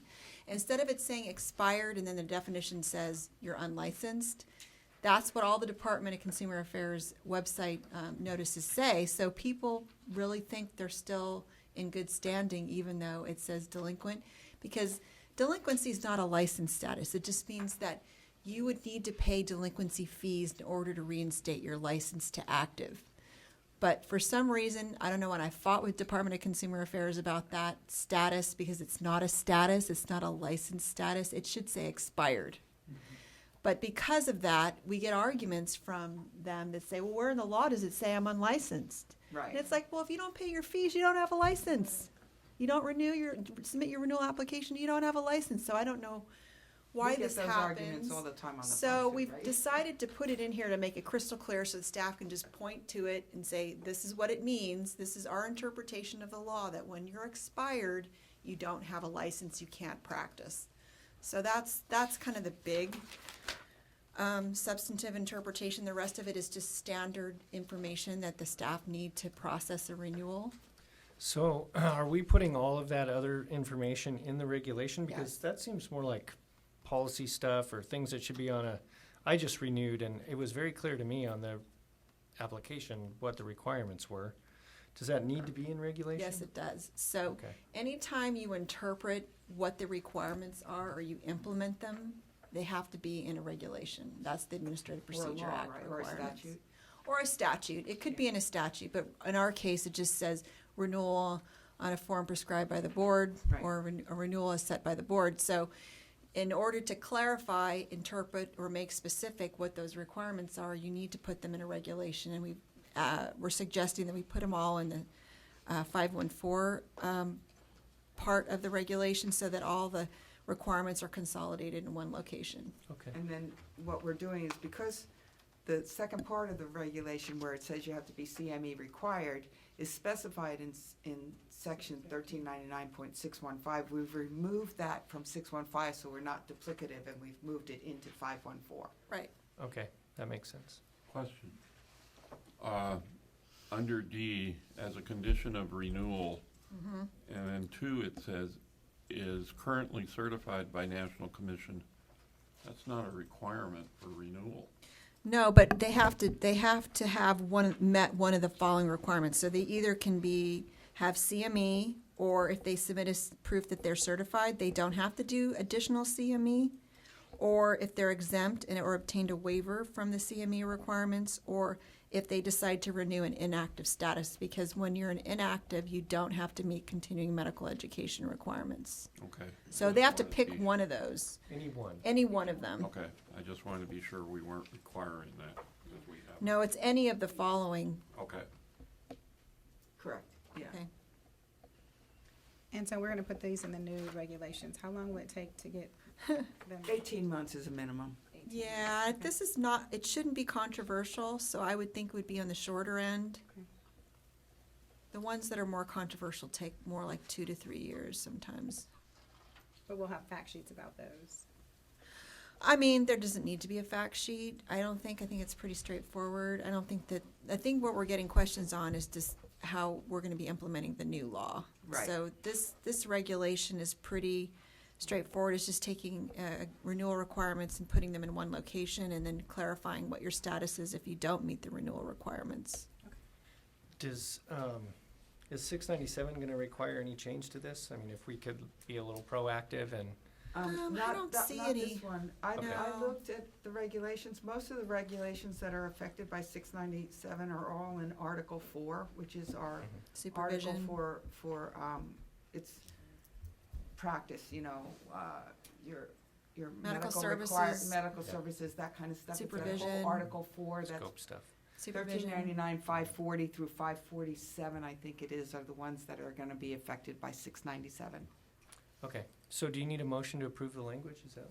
There's So, a motion on the write-up. There's 2 motions if you wanted Option to one. read through the language, I if you don't wanna have that. change any of the Oh, here we go. language. I see it. There it is. So if you agree with the suggested changes, then option 1 would be the motion. If you have additional changes, then option 2, where we would incorporate your changes to the text. Seems fine to me. Anybody want to make a motion for option 1? Or make a motion for. Stereo. Xavier, somebody's, So the motion for option 1 is to approve the proposed regulatory text for sections 1399.514 and 1399.615. Direct staff to submit the text to the Director of Consumer Affairs and the Business Consumer Services and Housing Agency for review. And if no adverse comments are received, authorize the executive officer to take all steps necessary to initiate the rulemaking process, make any non-substantive changes to the package, and set the matter for hearing. is that your motion? Yes. Very well-crafted motion. I just did it. All right. Further comment, discussion from the board? Public comment? Julie? We have Sonia as a second? I think it was Bob and Xavier, yeah. Well, I know they tied. Thank you. Charles Alexander, Aye. Juan Armenta, Aye. Jennifer Crawford. Sonia Early, Aye. Javier Escobar Costa, Aye. Jed Grant, Aye. Xavier Martinez, Aye. Robert Sachs, Aye. Mary Valencia. Aye. Okay, and that's my regulation report, unless anybody has any questions I on have any one other. question. Yes, sir. The 1,800 people that are delinquent right now, it doesn't say that they're unlicensed, right? It says they're delinquent. But they're unlicensed. That's If- their true license if- status. If you hover, if you go to Breeze and it says delinquent, if you hover, there's a little question mark there. If you hover over it, it says no practice is permitted. Okay, thank you. But I think if we put in the reg, you're unlicensed, don't Right. practice, Right now then, it doesn't say yeah, I anything. know. But in Breeze, if they do it in DCA search, if you hover over the word, over the question mark next to delinquent, it does have a definition of saying they are unlicensed and cannot practice. It's not in regulation, but it is in the Okay. license lookup. Thank And you. can we change that delinquent to inactive or? They won't let it. I know, We've told you, tried. I've tried for years to get them to change it to reflect the true status. Who's the they? The department, that they run the system so that they can differentiate between people who've expired that have the ability to reinstate within 5 years from those that cannot. Right. And so that's the difference between what they call a delinquent status and a canceled. Because once you cancel, your license is void and you cannot reinstate it. And only way to get another license is to apply all over again for a new license. So they like it because it differentiates from their administrative perspective between two different classes of unlicensed persons. But when you're doing a website for the purpose of informing the public about someone's status, it should have an accurate status. So at some point, I don't know, I'm going to bring it up through my management and see whether they could at least put in an explanation that says, this means you are unlicensed. It doesn't mean you're delinquent and you just owe some fees. It means you cannot practice because you actually do not have a license. But isn't there a differential between expired and canceled? No, they're both versions of expired. One just cannot be reinstated because the license is void. It's Right. like you cannot reinstate it. It just, the law doesn't allow you to come back after 5 years. I think the way they look at it is if you don't care enough about your license to try to get it back into active status within 5 years, then you need to come through the process all over again and show that you're still qualified to practice. But people who have let it lapse for 5 years, they figure that's not far enough away to make them have to go through all the requirements all over again. So that's kind of been the dividing line for most licenses in the department. But again, I think it causes confusion for consumers as well as practitioners about what their true license status is. So that's why we're proposing putting it in regulation so the interpretation of the law is really clear to everyone. But we can try to work with Breeze and see if they'll make the change, because I really do think it is misleading. It's not the true status. The status is you're unlicensed. Right, and even just a definition might make it a little bit more clear. Well, I was able to get that definition put in, because originally it would say delinquent and it didn't have a definition, so I put in a request through the Breeze people to put a question mark there and put a definition that says this is unexpired license and no practice is permitted. That's what I have as my explanation next to delinquent on the license lookup for the public. Okay. So I did put the definition in there.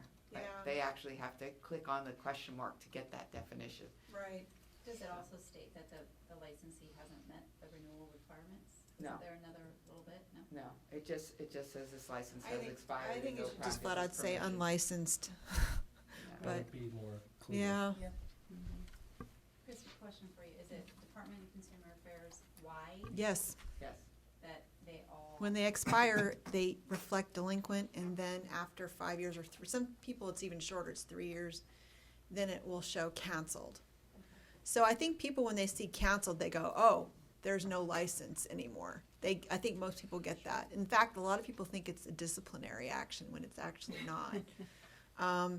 But when it says delinquent, a lot of people just think, oh, they still have a license, but they're behind in payments or something. And that's not accurate. So if we can get even further clarification on that, at least, I think the status should change altogether, but I haven't been successful. I've been arguing that since I got here, because I'm like, that's not a status, delinquent. The status is expired. So, Well, it's very negative, and it's perceived that way by all of our licensees who fall in that delinquent status. It's very concerning, because they just feel like they're like truant almost, you know. well, they are. They are. And they're not, it's worse because they're not a licensee anymore. Correct. They're actually No, I not a understand that, licensed but I agree professional. with you. It'd be, another word needs to be Right. there. Yes. We're all in agreement Yeah, on that. that'd be really nice. Yeah. But we don't know what to do to change it, so. But for now, if we have this in regulation, you can point to it and say, this is what it means, Okay. if there's confusion. Does anybody have any other questions about any of the regulations? Maybe we can get Breeze here to talk to them. Dr. Breeze. Okay. Thank you, Anita. Thank you. Okay. Now we can go to the Education and Workforce Development Advisory Committee. Dr. Alexander. Okay, thank you. I was all ramped up before, but I'll try to stay ramped up here. So, you should have a copy of this in front of you, the report, and what I'll quickly go through is, as you can see, there's a total of 246 programs accredited, which 56 are in development, and currently there are 16 in the state of California that are accredited, and you can see the distribution by area. There are 5 programs that are currently being developed. I think the significant change from the last report that you had was the Marshall B. Ketchum University, their program is on continued probation, from what I understand. Continued accreditation. Continued accreditations, thank you for clarifying that. And the Samuel Merritt University is on probation from the last time. So with the 16 programs, there's a current annual capacity of 704 students, with the 5 developing that are being developed, being developed, that would bring the capacity up to 1,039 students. So given that we have some really robust programs in the state, I'd like to share this report with the board, and I don't know if there needs to be a motion to accept or not, but Just a quick question, I'm sorry, did you say Ketchum was still provisional? Is that what you said? No, Ketchum is no longer provisional. No longer provisional, right, okay. So just for information on the status of the program accreditation, if it's developing and it's not an accredited program, it's not yet in operation. A program that has provisional accreditation, that provisional accreditation lasts for the first 5 years of the program and involves sort of additional scrutiny from their accrediting body. And after 5 years, they receive continued accreditation, which is if there's no status in parentheses, those are all continued. And then probation can last for up to 2 years. Usually there's some standard of accreditation that the program hasn't met. They're given 2 years to correct it. And for the developing schools, I know that you have some locations, Santa Maria, Point Loma, is that San Diego? Yes. Is that San Diego? Yep. And then Toro Worldwide Online and University of St. Augustine, is that what location? Or what- That's in the LA or San Diego area. San Diego, okay. Awesome, and West Coast is in LA, right? Mm-hmm. Okay, perfect, thank you. Interesting to note that since provisional only lasts for 5 years, if you take those provisionals and divide them by the number of continued accreditation programs in California, you can see that it's doubled within the last 5 years. So 5 years ago, there were 8 programs in California, and now there's 16, with 5 more on the way. So Sarah, Triple. yay. We need to triple you. See? That's where I got my tripling from. That's right. Do we have any idea about Toro and their online program? The only stuff I could find when I was trying to look it up is that it's in development with the accrediting body, but I looked online. Toro University has a campus in the Bay Area, but Yeah. it didn't have anything about their online program, so I don't know Okay. what's happening with them. Watch.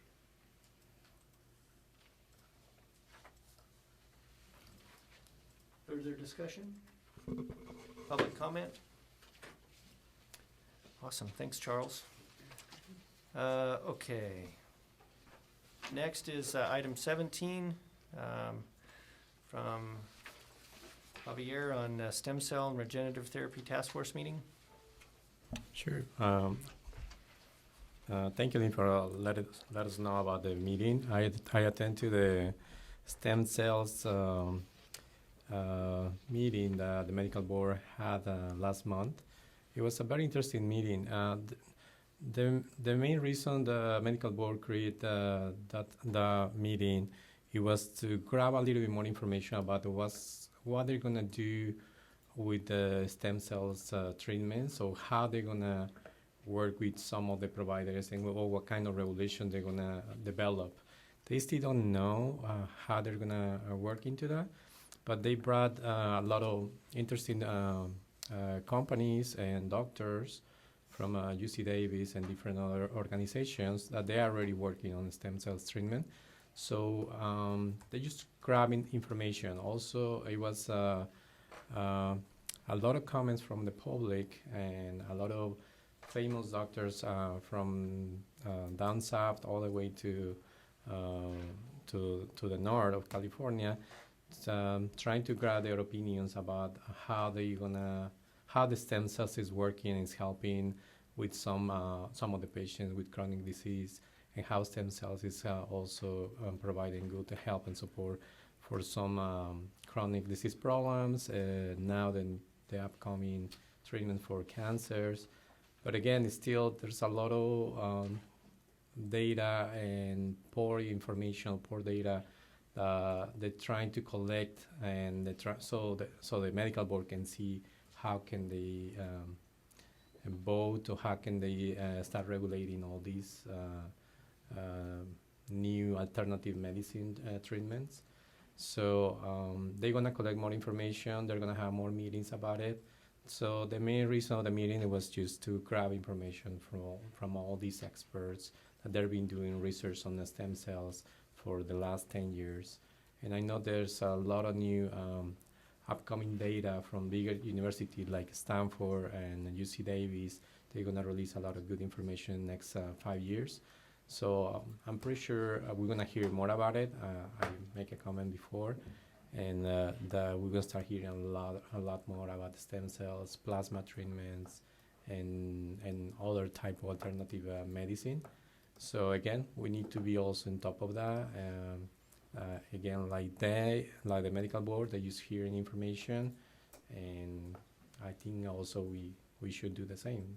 Keep hearing what's coming, because the big universities, if they release the data, and this data is good to treat some of the medical conditions, so I'm pretty sure a lot of the medical providers will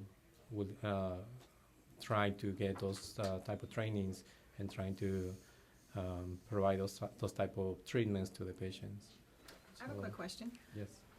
Is the task force California specific, or is it nationwide? And then who's on the task force? This one, it was only here in California.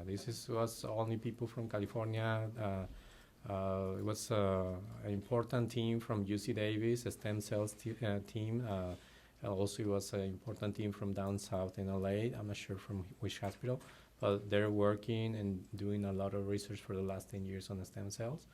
And a lot of doctors, local doctors and here and there, that they've been doing stem cells treatments already. But again, this is still not FDA approved, so that's why they're trying to regulate and see how they're gonna use all these type of alternative medicines. Not use stem cell, but also plasma treatments for joint injections, diabetes, high arthritis, cancer treatments, different type of new treatments. So I've been researching into stem cells. That's why I accept to go to this meeting, because I know it's something big that's coming, but it's still not enough data, not enough information, and it's still not FDA approved. Thank you. You're welcome. Further discussion on the board? Public comment? Okay, great. Thanks, Javier. Appreciate that. Next up, budget update from Brian, who is here from DCA Budget.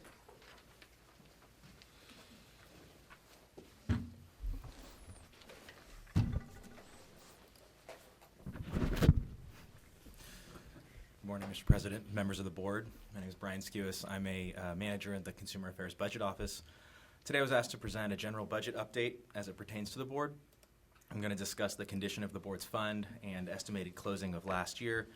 And finally, I'll address any questions you may have regarding the board's financials.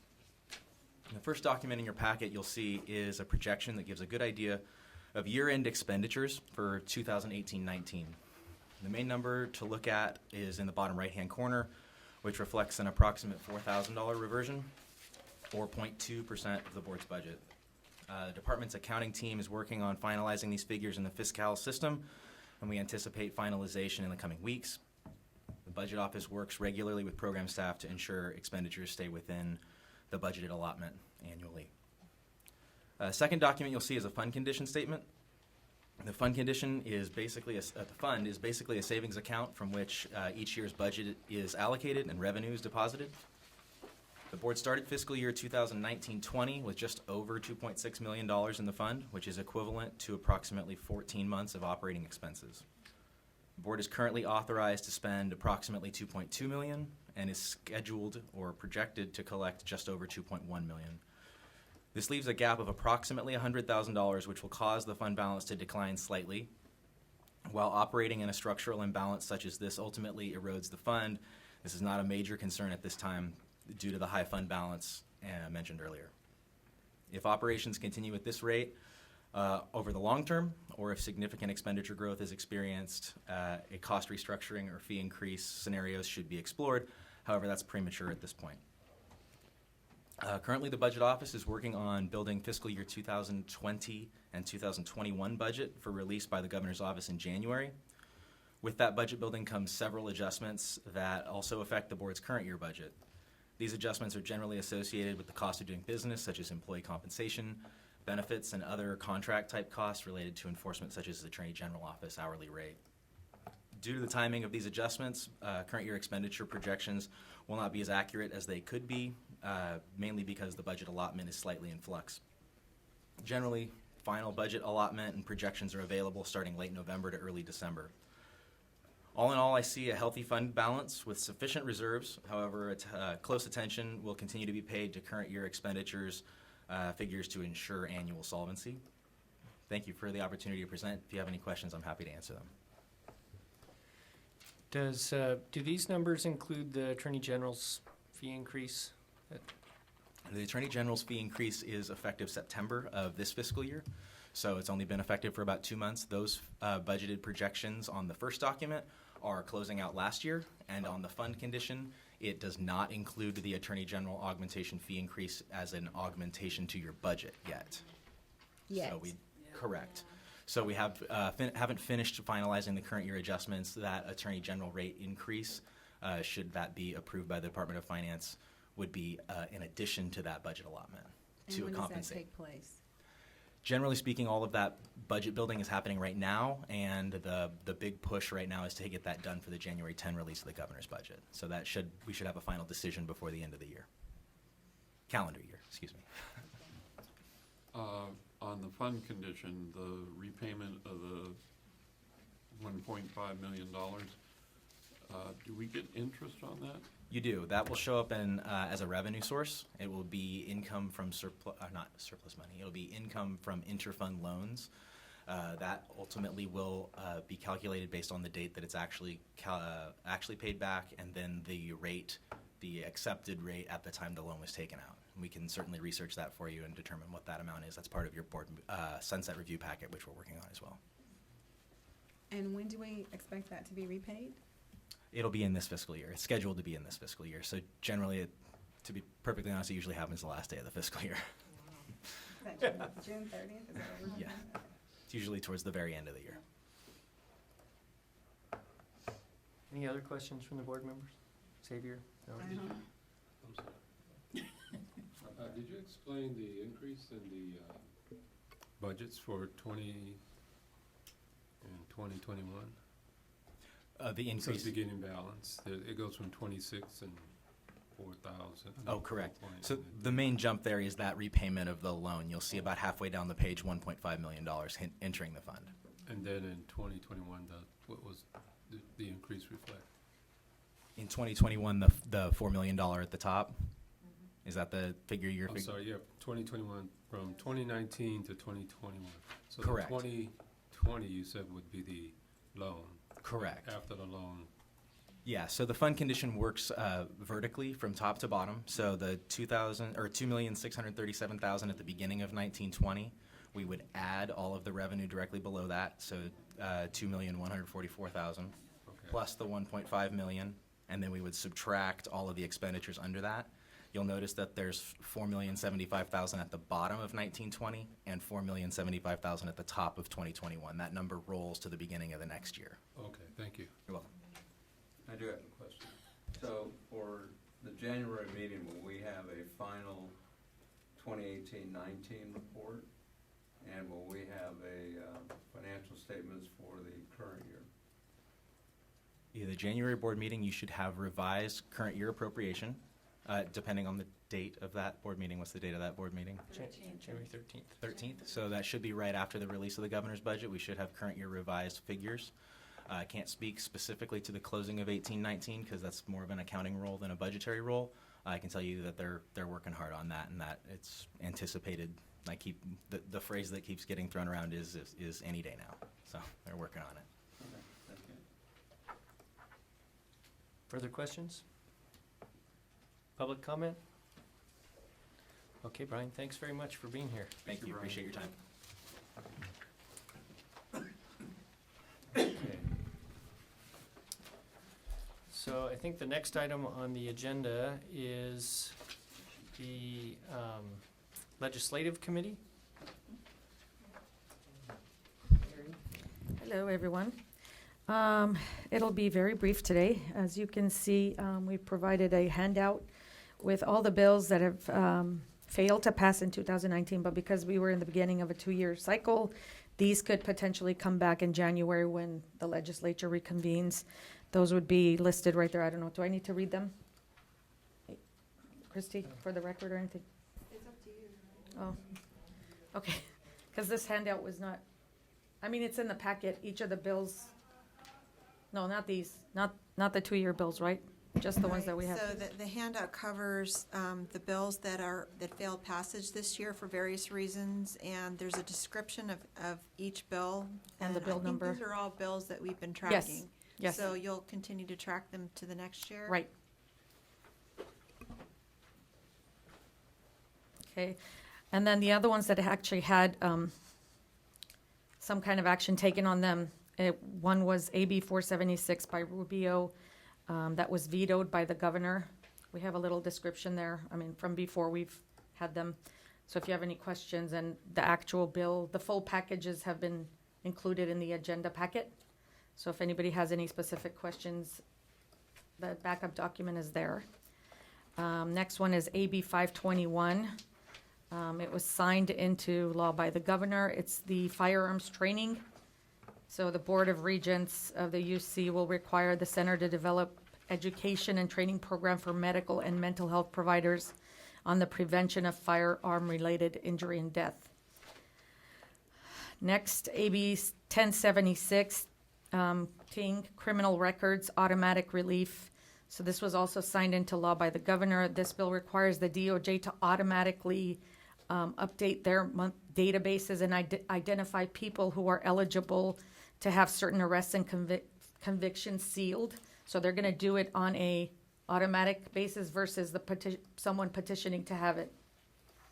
Yes? So I'm bringing this to your attention because it may have an impact on your ability to take disciplinary actions based on criminal convictions, because what this bill would do would, for certain misdemeanors and felonies, if there has been a period of time that has elapsed, for misdemeanors it's 1 year from the date of the arrest or conviction. For felonies, it's 3 years. They would essentially wipe the record clean. That's what's going to happen. So the rap sheet will be completely wiped. Even, today, even for dismissals and convictions that are set aside, you're still able to take disciplinary action going forward. But when this bill goes into effect, essentially you won't get the information, so you won't know they've had a conviction, so you won't be able to take any action based on those felonies or misdemeanors. So it could have a big impact on your enforcement cases going forward. So I just wanted you to be aware of that.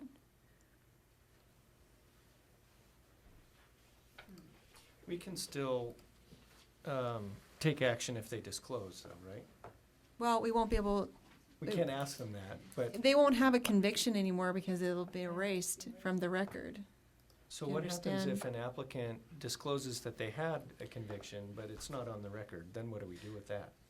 Well, for applicants, we effective July 1st, 2020, we won't be able to ask the question anymore. So we won't be asking that question. If they voluntarily disclose it I'm not sure why they would, but somehow we find out about it and you still have a record that you can pull, you can do something with it. But what I'm talking about are all your licensees who have criminal convictions. So say we don't get any information about a conviction, or it's not recorded for a while, or it's out of state or something where there's a delay when we don't get the information. At some point, that record is going to be,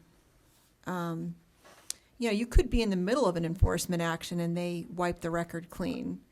So as far as, the state's concerned, they won't have a rap sheet anymore on that particular conviction. So that's a big policy shift that we've taken here. So the rap sheets will no longer have a complete criminal history of someone's history anymore. And that's for any misdemeanor? Yeah, it's pretty much. So I'm like thinking of, Sex offender is exempt. what about non-felony domestic battery? Yeah, those would be eligible for removal from the, Wow. yeah. It's the sex offenders that I believe are exempt, right, Mary, from this? Yeah, I believe so. From the rap sheets being expunged or erased. And I think this is the bill that we really pushed back on. I Yeah. think Lynn. Did we ever get, I remember we talked about sending a letter. Did the letter get Yeah. sent? Yes. A lot of boards sent letters and opposed it. You weren't the only ones, so it's just, there's been a policy shift, and this is reflective of that, but it would definitely affect your ability to potentially take like a prophylactic measure of protection against potential harm in the workplace or during the practice of the profession. So I just wanted you to be aware, because if you start seeing the statistics going down on criminal convictions, this may be why. Because 3 years is not a long time for a felony. 1 year for a misdemeanor is not a lot either. Sometimes our So- cases go on longer than a year. Yeah, and so that's also a problem. It has also a provision for arrest. So like they flee the jurisdiction and they get erased after a year because you haven't been able to prosecute because you can't locate them. So there's There's a lot of issues. The only thing I can say is that it's contingent on budget appropriation. It's gonna cost the Attorney General's office a lot of money to implement this, so it may not get implemented for a while because, I know the Attorney General's office has some financial challenges right now, and this will add to it. So it's really, that's the only thing that may put a stop to it going into effect in 2021, is that it's contingent on the Right. budget. It is. Upon annual budget act appropriation. Right, and it's in the millions Yeah. and millions of dollars for them to do this, So so. every year it could change. Mhm. Yeah. Right. Okay. It's interesting, makes for Yeah, interesting times. Sorry, not good news, but Okay, another bill we were tracking was AB 1184 by Gloria, public records retention. So this just merely states that electronic writings, emails are, is the same whether the writing is paper or electronic, so it's a 2-year period. AB 1819, it was signed into law by the governor. The records, the records retention was vetoed, yes. yeah. That one was That helps. The one before, AB 1184 was vetoed. AB 1819 was signed into law by the governor. Again, this is allowing folks to bring in their own equipment to copy records.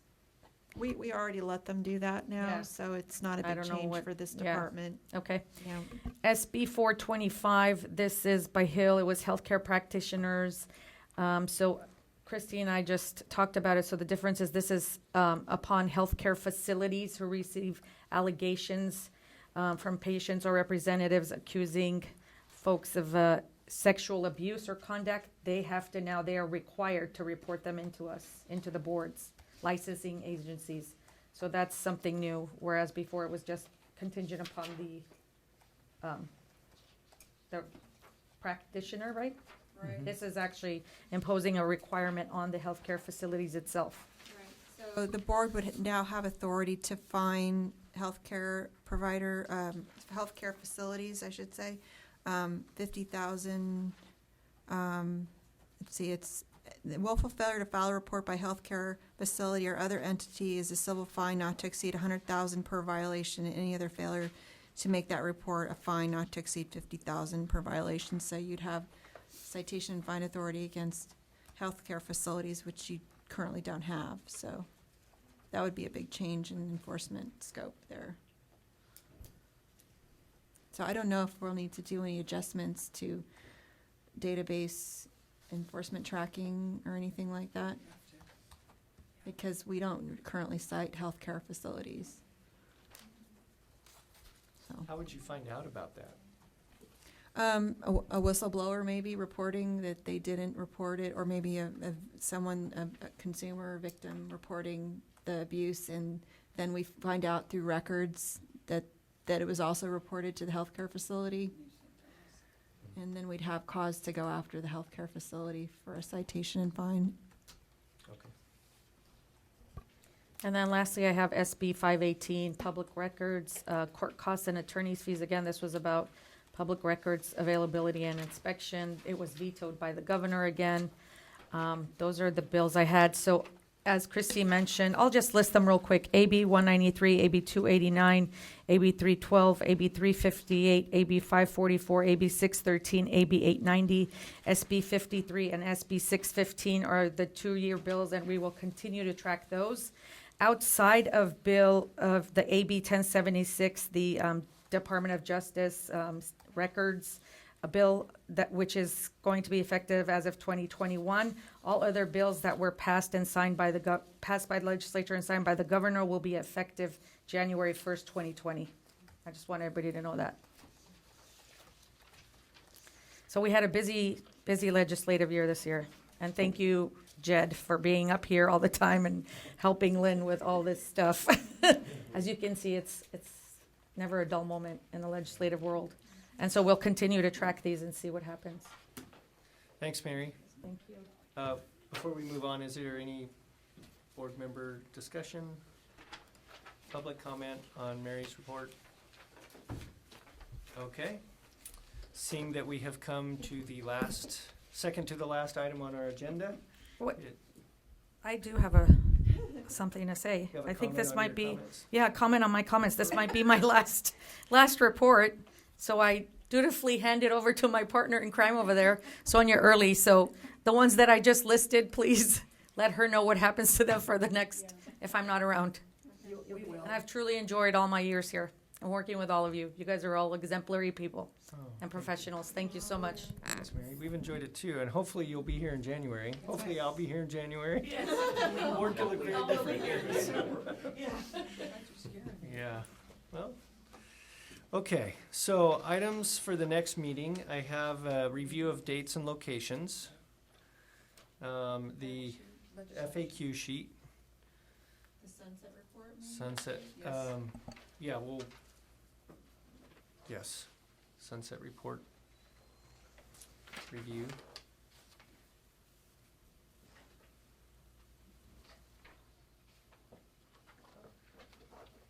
Maybe legislation? Yep, probably Jot that one down. legislation, maybe an update on regulations again, where everything is, The budget. budget. So would the fact sheet come under implementation of SB 697? Maybe we could just keep that as the subject and we can have, if we need more under it, we can add to the fact sheet.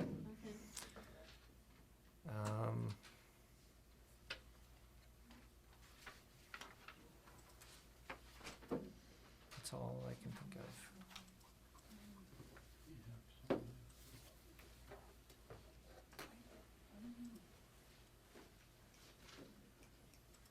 Okay, anything else for the next board meeting agenda? Seeing that there may be a member of the public here, earlier in the meeting, we had an opportunity for any items that may not be on the agenda that you might want to add to the next agenda. Anybody want to add anything? No? Okay, great. Well, unless there's something else we need to do, we will be adjourned. Any other- Oh, I need a motion, I can't just do that, sorry. I'm so glad you're here, Christie. Okay, anybody want to, I move that we adjourn. okay. Is there a second? A second. Okay. I always forget you have to vote. I always forget that one. Yeah, I can't just decide. Okay, I tried. Okay, Julie, will you call the roll? Charles Alexander? Aye. Juan Armenta? Aye. Jennifer Cronquist? Aye. Sonia Early? Aye. Javier Escobar Acosta? Aye. Jed Grant? Aye. Xavier Martinez? Aye. Robert Sachs? Aye. Mary Valenti? Aye. Okay, motion carries. We are adjourned.